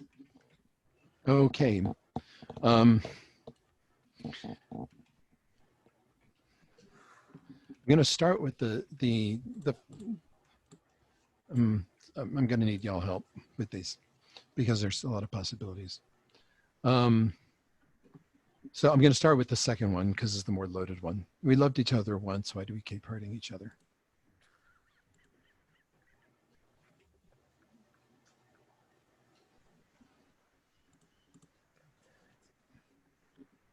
I don't hear any hands being raised. That's interesting. That is just a lot to consider. Right. Well, once before this could say, could be with Anther. Yeah, I think that's once cool. Once is not necessarily in the past. Yeah, no, I like that being with Anther, and also it may be that I in my head, Anther's kind of like intellectual emotional development. I want that to have been a completely alien process. Yes. like not in the way that a normal like human would develop or something like that. Like parts of my intellect or consciousness just switched on, fully formed, right? Yes. As if it was all pre-programmed, and it was like switches getting flicked as whatever my actual body had the ability to, carry the appropriate chemicals and stuff like this. And that maybe there was a time where like I was fully emotionally open and capable of love, and like that lasted 6 weeks and then just switched off. Yes. And like a biological I'll throw in an extra wrinkle too, which is that it's perfectly possible that your capability of developing love only came about because somebody loved you. Oh yeah. Which only came about because you developed the capability for love. Yeah, which is cool. Which is like a little paradox that's built into my. It's a paradox loop. You said you couldn't you couldn't have developed that capability until somebody loved you. Yeah, But nobody was going to love you because I couldn't do it. Yeah, that's, because I think that's until you were able to reciprocate, which hasn't happened yet. yeah, Okay. Yeah, I love that. That's super cool. So Paradox who knows built of another like me? I think that might be me, actually. It's you. Yeah, it's me. I know another like you, somebody who is a time traveler who I met maybe pretty much after I gained my powers, or maybe I barely remember them. I have a memory of a time traveler from before I was turned, but I have a vague idea that they might be in Paris because I remember the Eiffel Tower. Yes. But I don't have all the information, and I don't know if I even should tell you, because that might throw the whole I have to fix the future thing off, because maybe they have to fix the future and there can't be any involvement, and if I meddle, then it goes all to yeah. Oh, like, absolutely. And don't ever get two time travelers together. yeah, Because they may step on each other's traces, or they may try too hard to do things together, and yeah. who knows it's possible to paradox people out of existence. I mean, or maybe paradox existence out of existence, and that would be terrible. I can neither I have nothing to say about that. And with that, yes, horribly ambiguous note. So that's perfect. That's a perfect fun. Okay. Hell yeah. All right, cool. So we've been here for nearly 2 hours. So we're going to take a rather hefty break. I'm going to say, let's come back at 40 past the hour. It's fairly heavy. And then, good. yeah, and then we'll play on for the rest of the time. And yeah, we'll just plop you into the mystery and see how y'all get on with Dublin, apparently. So I'll see y'all then. All right. So, where we're starting is very early morning. And the division has kind of like flown you in by red eye through its own private jets, because, it's a division and whatnot. And it's taking you to Dublin Airport to meet up with their contact there. What you have as a preliminary briefing, and this is probably like just given like some sort of file or like an email. It was quite sudden. It's like, oh shit, something's happening. We gotta bundle you all into a plane. We have to bring you to Dublin and sort it out. And reading through the briefs, you find that like there has been a sudden increase in what the division would call, spectral incidents. I.e. ghosts have run amok. There's been like, you can see there's like a list of like incidents of different like spectral figures attacking civilians, just fouling up streets. There's like a different kind of like there's like just a laundry list of them, and the division has flown you in to meet up with a contact who is directly involved in one of these incidents. So as like the private plane taxis into Dublin Airport, it's kind of like, it's very early morning, so the sky is this sort of kind of sickly purple. It's quite a bit foggy. We're in September, so it's still surprisingly warm-ish. But it's still quite, it's not, it's an early morning. Maybe some of y'all don't sleep, but like, it's not the best. It's not really the best. And when you when your plane comes down, you see that like there is like this van, this rather beat up, clearly secondhand van, waiting for you, and a figure kind of like standing out there, holding a sign, out here in like the empty space. And obviously there's a lot of planes going on. It's an airport, so it's busy. But when I kind of want like just like a description and shot of each of your characters as you like come out of the plane, and how you're feeling, being kind of like basically flown in at the last minute to sort this out, and seeing this van. And if anyone has an idea of like what their character looks like, getting out the plane, feel free to jump in. Yeah, I think Yeah. for the airport, Shard will attempt to look quite normal. The back of the head is maybe a little fuzzy because they can't see that. You have to kind of rebuild it, but they're wearing a hat. I think they are at this point presenting as female with slacks and some sort of trench coaty. They're probably overdressed. It's too warm for what they're wearing, but they still seem like they're cold almost. They have some sort of coffee or something in their hand and clutching it. You can't be sure if they're really drinking it or if they're just absorbing the warmth of something. And Cameron, you're Hope. Yeah, Cameron is just like going full Cold War agent style. So like hat, umbrella, leather shoes, trench coat. But upon seeing the van, I'm like, what the fuck? Now they can't even get us proper cars. We doing all the work, and those with their fancy desks and whatnot, and they couldn't even give us a proper ride. Man, this agency starts to suck more and more every day.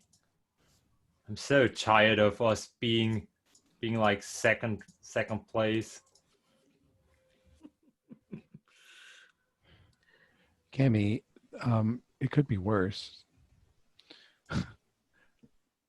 Yeah, bicycles in the rain. I like a bicycle. But yeah, okay, California bicycle, that is a clear go. But like Britain bicycle, maybe not so much. See, like I just want to feel like they would actually honor our work. Like This is it's undercover, silly. You know how this works. still, everybody can buy a newer car than this. You wouldn't fit in the front seat of a Bentley anyway. This argument, we never tried. Hope has a purple umbrella and matching boots. And Monroe, who is her cat, or whatever that is, looks like a cat, is bounds from the plane into the van as quickly as possible, so as to try to get as little wet as necessary. and finally Anther. Yeah, so I never make any effort to look, to like I don't wear clothes. So, I am a very obvious supernatural creature, just walking along with them. And I think that the way normal bipedal creatures move is walking is controlled falling, right? You take a step forward, you let your body fall a little bit, you catch it with the front leg, and you just do that in, but like, I think when Anther moves, it's more like the kind of the roots around her feet are like reach and pull and reach and pull and reach and pull. So it's more like she kind of floats along. She doesn't have that, normal perambulating motion that like a person walking would. But she has made an effort to study Irish culture and has worn the appropriate jewelry, right? So she's got like a silver chain with like a prominent Celtic cross on it, and like some earbuds, like whatever, like those ear clips that have like, Celtic knots on them and stuff like that. She has she is wearing several of those, whatever, like friendship rings with the two hands that grasp the heart and stuff like that. So she has, and it's like, and it's mostly silver, and maybe there's like some garnets or something in it.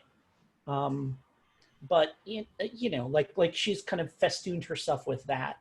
But kind of when she comes off the plane, looks relatively kind of like mostly like kind of like dry wood. But like as she is kind of moving through the airport and stepping out into the air and stuff like this and approaching the van, she's kind of like looking around, almost like she's like sniffing the wind. And as she does, like what looks like hair is starting to grow, but it's the color of the vegetation that we can see as we walk out the door, right? So she's like getting some whatever moss and and the leaves or whatever you might expect to see on the trees that you would see in Ireland there, or whatever, like your elm trees or something like that. So I'm gonna have to look that up. Hope in the van says, "Oh crap! I left my book on the plane." Vanishes and reappears. I would say, like, before you go into the van, you should describe this figure who is with the van, because she is like standing outside. She's holding a sign that just says "Divish" on it, and she's got like like a safety vest and a coat on, even though it's still quite warm. She looks quite tired and pale, and she's got like long kind of like bleached white kind of hair, except there's like a red lock on her like forehead. I think she heard what Cameron was saying, and just says, well, actually no. First, she sees you, Cameron, who is like a big crocodile man, and kind of like eyes kind of like widen, and she almost kind of has to steel herself to say, "I'm sorry that my very nice Honda 05 van won't do well for you, Your Majesty, but that's all we've got to work for. Well, that's all my budget can cover." Anther, kind of glides up and like gets a little too close for talking distance, right, to her, and says, "What are we to call you?" Name's Eva McCarthy. You're meant to meet my mom, but she's not feeling well at the moment. She does have like a proper horse kind of like voice.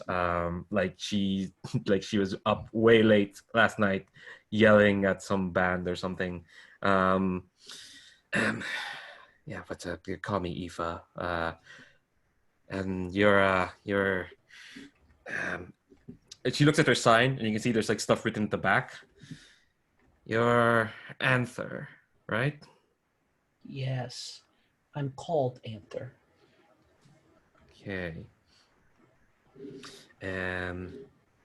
Assuming you're Sweet Tooth. Looks at Cameron. Yes, I absolutely am. And I assume you're underfunded, just like all the other smaller divisions are. In a manner of speaking, wouldn't say no to more money. At least I don't have to be a horse or anything, so I'm fine with this. Chard, you look very nice. Is this the way you looked before? No, it's a new look. Oh, it's I like it. Thank you. Might keep it for a bit then. I think Eva's just like, all right, so you're that Shard, that's Hope. Okay, that's everyone. Okay. suppose should take you to where you need to be. Get, and she kind of like awkwardly like opens the van, and you can see like, Give us a bit more information about what has happened. We heard ghosts, specters. I'll tell you on the way. And inside the van, you can see like it's the back used to have seats, like a proper van, but now it's kind of gone. There's just like kind of like small benches. It doesn't look like it doesn't look proper. You can see like the windows are like tinted so no one can like see. And there's like some clutter. There's like some posters. It's a mess. And yeah, I think with the four of you crammed into the van, she's gonna just explain what's happened as she drives through. It's Dublin. It's an early morning, so it's fairly empty-ish. Remember, like some cars or so, maybe one or two roaming individuals. But I shrink a bit, so we have a bit more room. But also, you will notice that when I shrink, the load on the car doesn't change. It's still pretty heavy on the side where I'm in. So, Eva, I'm sorry about your mom. It's fine. She's just not feeling well. Honestly, she tends to not feel well whenever she has to deal with the division. Does the illness threaten her life? Eva, you should maybe get some sleep tonight. Well, the illness is. To be honest, the illness, I think she kind of like puts on, so it just have to deal with the division. It's fine. And are you sure? Yeah, it's happened before.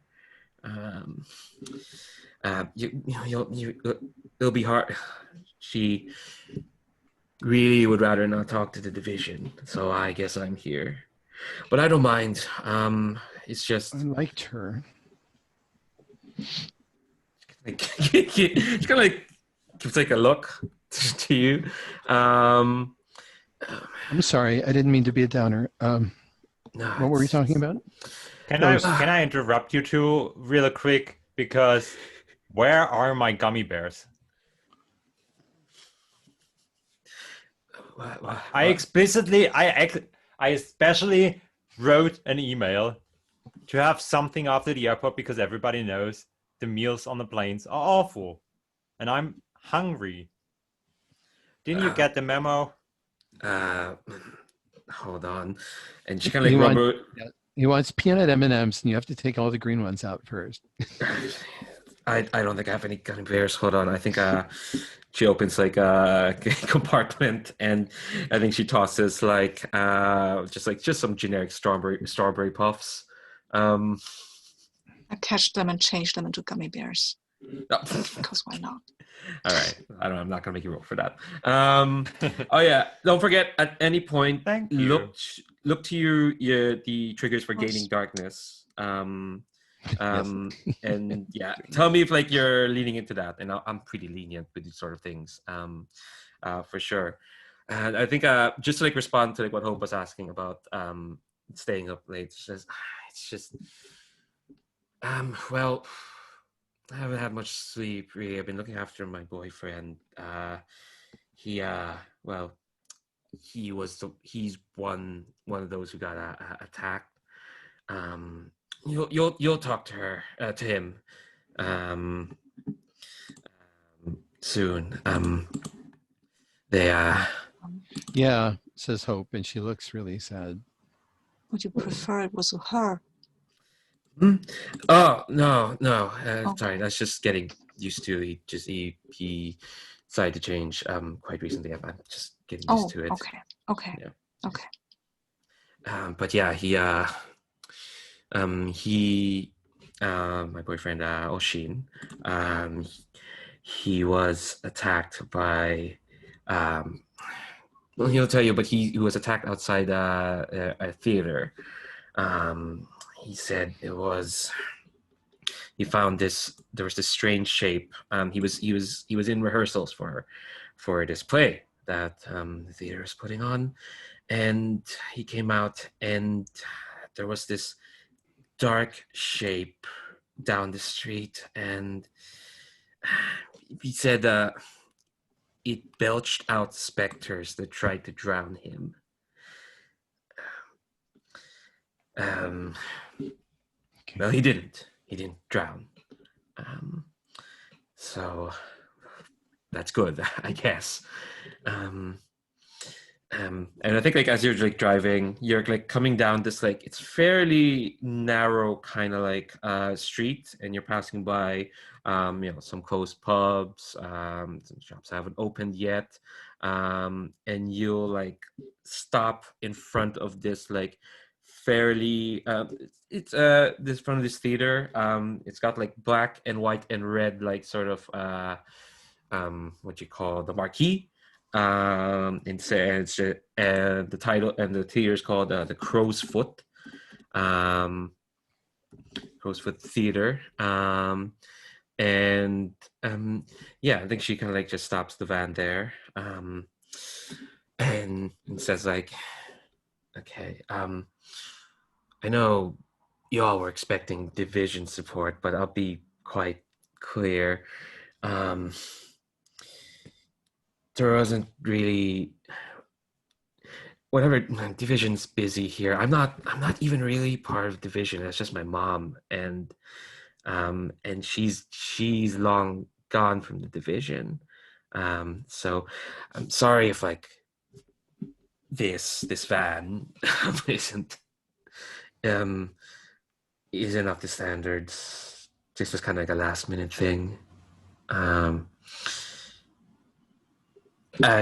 not sure how long y'all are here for this for investigating this. As long as it takes. Yeah. No, well, no. Let me be real clear. I don't know who accepted the invite, but this isn't an official gig. Why are we Of course it even is. here? No, they just don't have an official rep here, Cameron. There's stuff going on in division that isn't in our dossier right now. They're stretched a little thin. We can talk about it back at the place. Okay, no. Let's be real clear here. I don't want to do all this spy kind of thing again. We're not. We're dealing with ghosts. Do you have a problem with ghosts? Have you had a problem with ghosts before? Nah, ghosts are fine. Good. But the thing is, so if division isn't here anymore, they had a proper chapter. So have they all been eaten, or what happened to them? I think Aoife doesn't. Well, like she said, she's not part of division, so she's just kind of like awkwardly like looking at the four of you, just like, wait, I didn't expect this. She's not been briefed, Cameron. Okay, we're gonna have to fly this by the seat of our pants. We've done this before. Not every town has a rep like they have in New Orleans. Can't expect that. We did do this before, didn't we? Can I ask Cameron, are you feeling unloved or abandoned by this rather shoddy support the division has given you? I love you. No, not yet. I'm right now. I'm still relying on my team to find stuff, things out. But I feel like somebody, if not everybody, isn't telling me the truth and keeping important details from me. And I just tried to find out if that's the case or not. So okay. we could end up there. Yeah. I want to ask Hope then. It sounds like you're trying to reach out to Cameron. or at least like Yeah. connect with them. There's a basic move for that. It's called reach for the light. When you reach for the light, say how you try to sincerely connect with someone. You think is that what you're doing? Sure. Cool. You can say if you think we don't need to like roll, if this is just happening. It just sounds like that's a basic move that's being triggered there. Absolutely. No, I'm good with that. Cool. All right. So I put the dice roller here. The way rolls work it's a PBTA, so you roll 2d6. The result levels are a bit different compared to your normal Yes. PBTA. Yeah, it's neat. Different. You're gonna want the sweet spot is 8 to 10. You if you go over like an 11 plus, you get what's normally the mixed success. And 7 under is as a miss. And if you have darkness tokens, this is where you spend them to get a +1. Yep. Okay. Okay. So I put the dice roller in the chat. I got the dice roller. Oh, yeah. It's in the chat. Yes. Oh, the link to it. Yeah. Yes. Yes, I pulled that up. Okay. Oh, yeah. I got it from the character keeper. Cool. I presume it's the same one Mm-hmm. in Dublin's Fair City. Okay. Yeah. I guess I'll spend 2. Well, do you have any? Oh, yeah, you just picked them up. Yes, you were. Were you feeling lonely or rejected? No, I was asking questions. Oh, yes. Remember, I hope asks questions all the time because she's trying to figure out if the timeline's going funny or not. So she's trying to compare it with the one she remembers. And remember, she also has trouble confusing things that have happened with things that haven't happened yet. Yeah. So she asks a lot of questions. So you're spending 2 darkness tokens. Oh, I would say if you go over 5, you're carrying a lot of darkness, and you're gonna have to make a roll. You're gonna trigger this move, but Yes. that's keep that in mind. Okay, so here we're rolling, and we got a 9. Ooh, that's good. You want that because that's in the sweet spot. So on an 8 to 10, you both find light in the dark. And how do you gain hope? So I guess I'll ask you this, Cameron. How is like hope? Shit, just got the name. How is like hope like helping you, or at least connecting to you? I just feel that whenever business is some sort of serious, and hope feels like I'm acting too childish, which might happen since I'm only 20 in my world's year, 20 in my world's age. That is that she gets this really cold looking eyes, explicitly cold, and that really gives me the chill, and I can't stand the cold, and I just want those cold staring eyes to get away, to change back to her normal more warm eyes. And that means serious business, no more fooling around, just shut your mouth and do what crocodiles or alligators do, that kind of thing. Okay, so Also, Hope says, Cameron, trust me, this isn't where it goes wrong. All right, We got a little while before that happens, maybe. Who knows? Yeah, so each of you is going to choose one from the 5 options here, from reach out or reach for the light.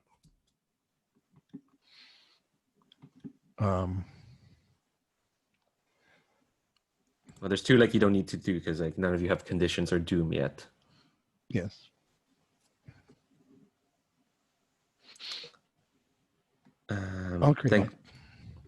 Nice. That was my thought as well, because this is about like hope being like such a reliable force in the world, that I just feel okay. Well, I totally can depend on her. Anther, Shard. We're all still in the van. It seems like we're having this new conversation. Anther, how are you feeling? At the moment, hearing like what you've been brought here to like investigate. They're having their conversation, and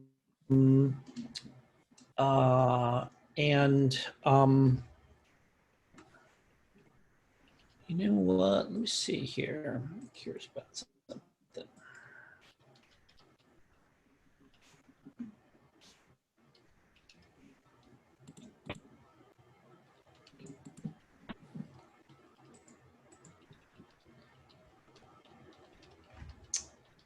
I'm gonna take. Let me take 2 to 4 tokens. Oh yeah, they mess with that. You know what? I think that What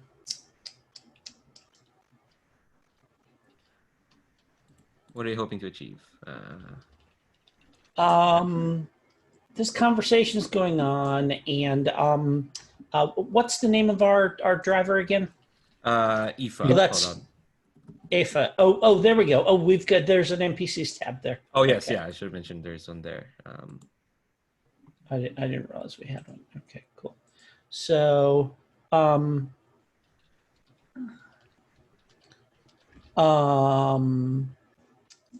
yeah, if you need like I think pronunciation, I turn to her and I say, so wasn't it like, is she bringing us to our lodgings now, or no, or she's what's bringing going you on? straight to the crime scene.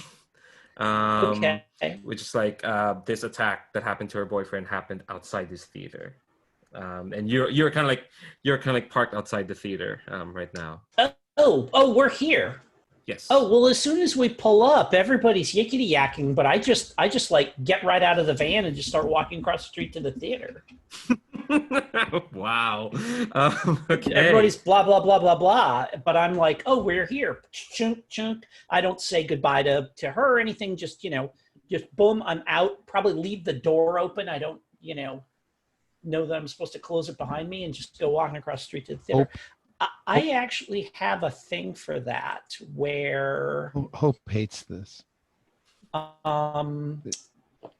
So my standard, my move that I took, my standard move is the truth above all else. When I am grasping keys and do so alone while inviting danger, I may choose to take 3 tokens of darkness before doing so. So I'm just leaving my friends behind, and I'm just gonna, like, is the theater open or closed right now? It looks closed. And you can see that like there's not, you can see like in the billing there's like maybe one production about to happen in like the next week or so, some play called Spake the Shrike, which I'm sure that means something. But yeah, I think it's closed right now. There's like you can see there's an entrance, and looking in you see a fairly nice lobby, and you can see there's like also a corridor next to it, kind of leading towards the back. You can see like there's like a gate there, but you don't know if like it's locked or not. Oh, I'll just walk up to that gate, and like test it. Just give it a quick.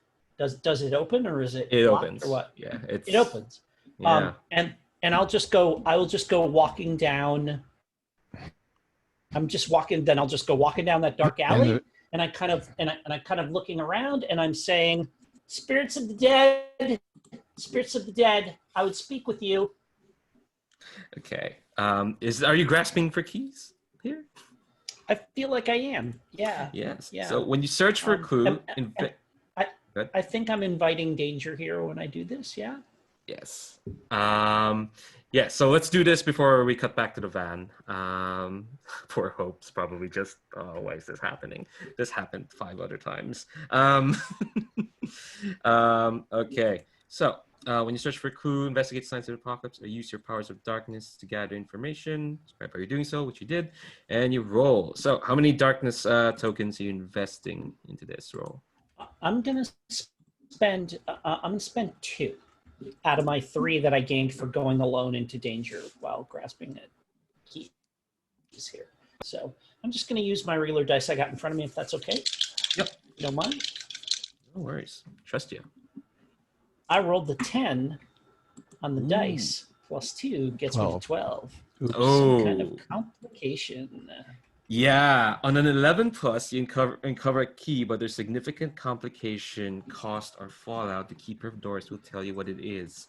So, Answer, you're asking for these spirits as you're kind of like walking down this alley, and I think when you get to like the end, suddenly you're at the back of the theater, and it's a surprising enough, it's built out to look like, there's like tables, there's like a small derelict bus that's been converted into what looks like a bar. There's like a wall full of like graffiti. It looks really lively, and you can just see there's like another alleyway there, and you can see that like there are these there's these figures kind of like hunched over, walking. You just see them as they're entering this alley, and I think they're just walking in this alley, and then you hear this like voice. You feel someone kind of like pushing against you, and you hear this like quiet voice just going, "You don't seem alive. Are you? You're coming along with us, right?" And their touch is like really cold, like deathly cold. And they're almost that's interesting. Oh, and I actually feel it. Yes. And I say, oh, and I think I say to them, there is significant debate as to whether I am truly alive or not. Perhaps you can help me determine an answer. I will come with you. Yeah, I think when you look, you see like it's like it's hard to tell because it's like this weird shimmering, like almost staticky VHS effect. This person, they kind of look like a businesswoman maybe, but it's hard to tell. And they look like they don't look like they've slept in a while. And they just say, "Well, I know you don't feel like a living person, so you must come with us to the Koshtabauer then." And I think like when she says that, you your vision is like kind of like drawn towards like the end of the alleyway, and you can see there's this like massive carriage, old-timey 19th century carriage that has like this, it's laden with like 4 torches, and these figures are kind of like clambering in, and again this ghostkin says, I'm sure they'll bring you to where answers are." I'm just gonna write down this Answers are useful, I say, and glide forward. And at this point, Hope is going to appear in front of you and go, "What are you doing?" Is that okay, Anther? I really want to go in the carriage. As a player, okay, I would like to go in the carriage. Okay. Let's cut away from Anther because I want to see what everyone else does before we kind of like close this for the moment. So everyone in the van, Anther is left. Anther is gone. I think after like Hope and Cameron is like, yeah, that's okay. Well, as a player, I'll honor the thing as a player. Hope loves you, and she's not going to let you go by yourself, if that's all right. Yeah. Leander, what was our actual key that we got? The Koshtabauer. There we go. Put it in there. Cool. All right. Yeah. Just put that there. Yeah. I kind of want to know because like so Anther's like moving towards the van. Who notices that Anther's gone from the van first of the 3? I think I noticed that because the other 2 are arguing while she's running out. And I'm feeling a bit I tried to talk to Cameron, but Hope was all over him, and they were arguing, and I'm kind of disassociating with the situation a bit, coming a little numb, seeing Anther go, and like, okay, she's going, she probably knows what she's doing. I'm getting out of the car though, and just looking around while the other two are still arguing about the whatever they were arguing about. Yeah, I think at this point, like Cameron and Anther, like, not Cameron and Hope, like will probably finish up their conversation. But Shard, what did you want to do? No, nothing special. I'm just looking around, trying to figure out what I'm supposed to do here, because people, well, I'm a bit overwhelmed and a bit numb now. Yeah, I'm just like, okay. I think you'll see out in the alley next to the theater is, there are like, these hunched over, like weird, glimmery VHS staticky ghosts walking down the alleyway. And Hope and Cameron, you can like come out of the van here as well to have seen that. And I think maybe you see Anther over there on the end of that alleyway.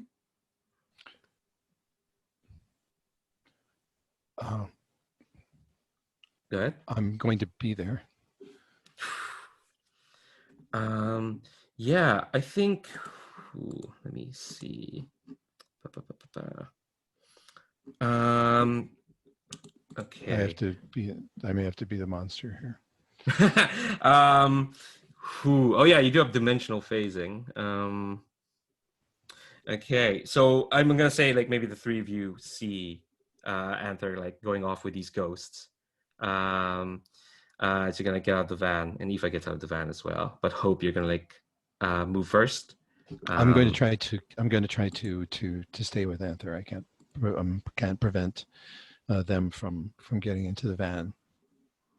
But I don't want them to be alone. Who wants to be alone in this world? All right. Well, I know that Anther likes to look for things by themselves, but this is super dangerous. Okay. All right. How many darkness tokens you investing this? When you do something only your monstrous nature can accomplish. Yep, I'll spend 2. I got an 8. Nice. Still getting lucky. Yeah. Cool. Okay. So I think we're nearly close to time. So we'll just end with this like ridiculous shot of Shard, Cameron, you're by the van coming out, seeing Anther being escorted by these goats towards the end of this alleyway. And somehow, even though like geographically you can't see it the way the streets are laid out, you can see this gigantic fucking carriage, this like monstrous kind of like thing that seems like it can hold quite a bit. Hope, how do you do your dimensional like phasing? What does that look like? It looks like a quick fade out and fade in, like going to vanishing point.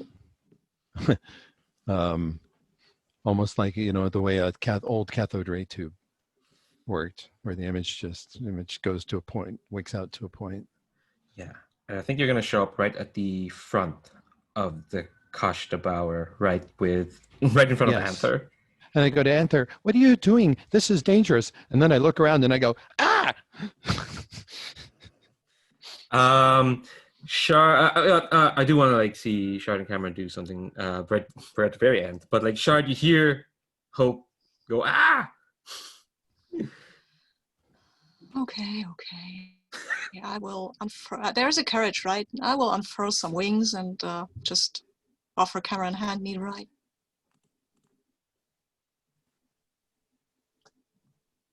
Cameron, need a ride? I have one question, because I think for Cameron the most interesting question would be, did it seem like Anther would have been abducted? And the second question would have been, are there actual horses in front of the carriage? The latter, yes, they are big, proper, fuck off, gigantic, black kind of like horses, the kind that you see in an anime. You see Judge Frollo riding in Hunchback of Notre Dame, the animated series, not series. Whoa, the movie. Not the. Yeah. Oh God. Yes, there are horses, and Anther, you're not resisting, right? You're coming along.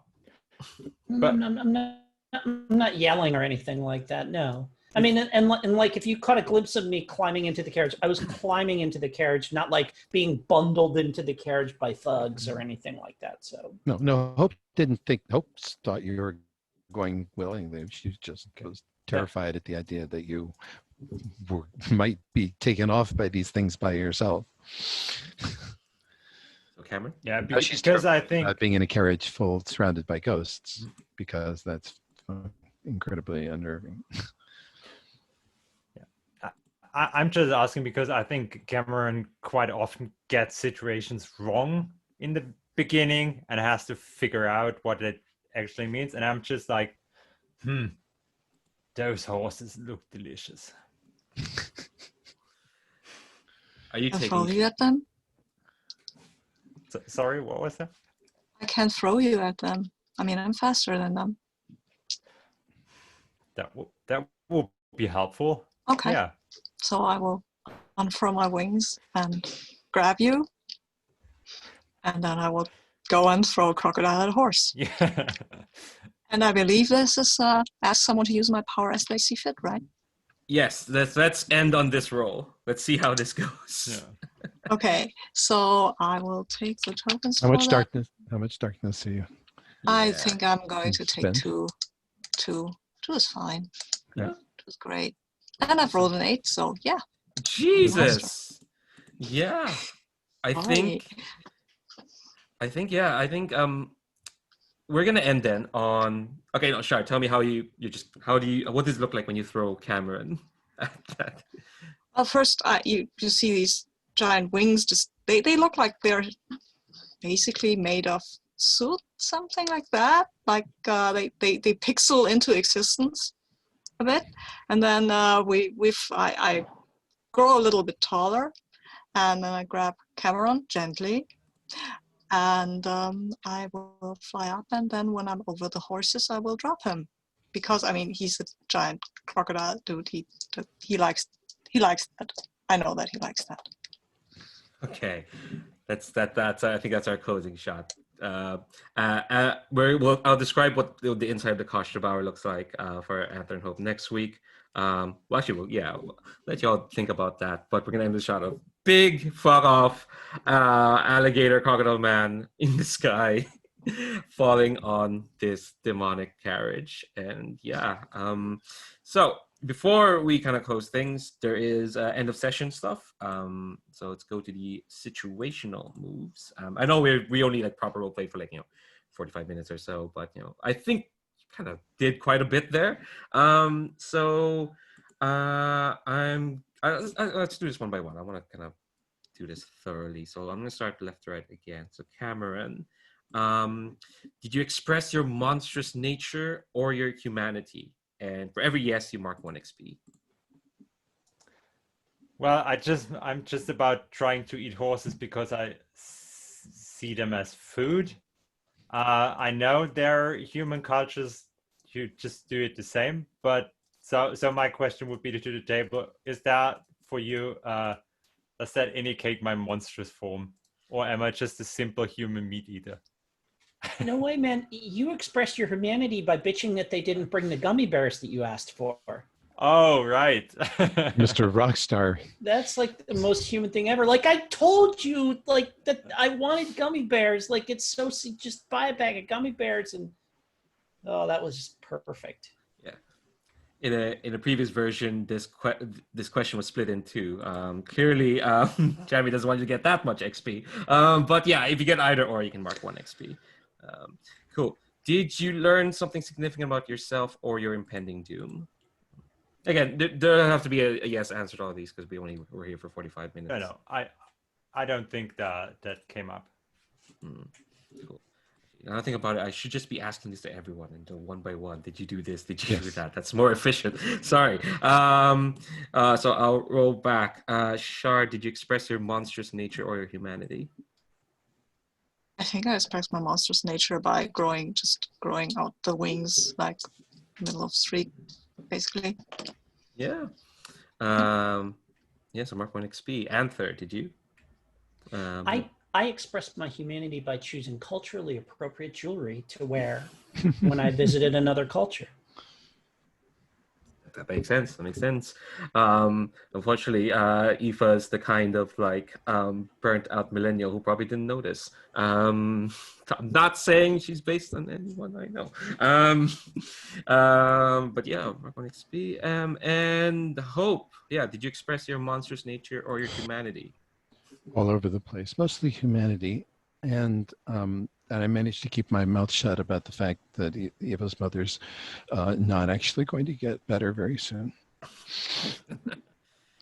Funny thing is, there's a move for like when meeting NPCs. I didn't want to do that to the contact because you're all going to be interacting with her. Right.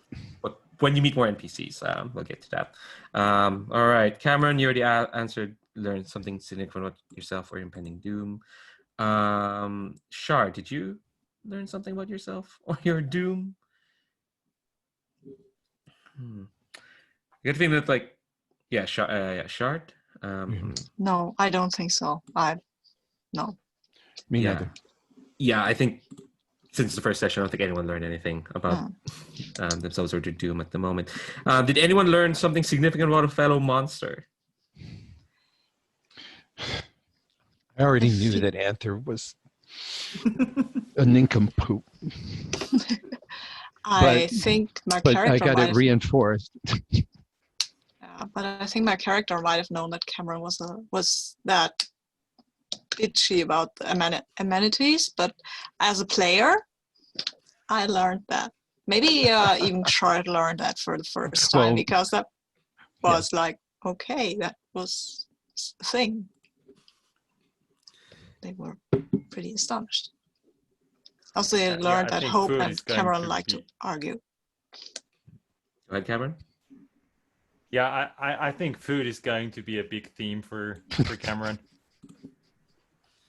Cool. Yeah, big mistake not having an in-flight meal. Even though we're just going from like, Glasgow to Dublin or something as a 1-hour flight. Yeah, and again, like, I think maybe like I'll leave the other questions for later because again, we were only here for like 45 minutes, and it'll be unfair to like give you the choice to like mark doom or whatnot since we're only just starting. So I'll leave those for next time. I just want to get XP in because if I remember correctly, previously, Jamie, if you're watching this, I did read the beta. Don't worry, I didn't just like assume from having played this. I think it used to be XP on a miss as well, but I think that's gone. Also, none of you missed anyway, so it's fine. Yeah, because the other way you can get XP is by the reach for the light, right? Yes, and you have some of your moves, some of the playbook moves might let happen you. too. Yeah. Okay. Yes. Cool. And I guess we should have first encountered with the ghosts, those of us who met them, but I just presumed I just presumed Hope would be startled of them, but at the very least. Yeah, we'll catch up with Hope. Those ghosts are creepy. Yeah, that goes for you. Cool. All right. So I think that'll wrap us up for our first session of Apocalypse Keys. I thought these characters are so much.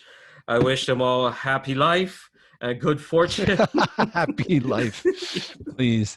Yeah, they need to be rescued from this game to another. We'll see. I'm excited to see where these folks go.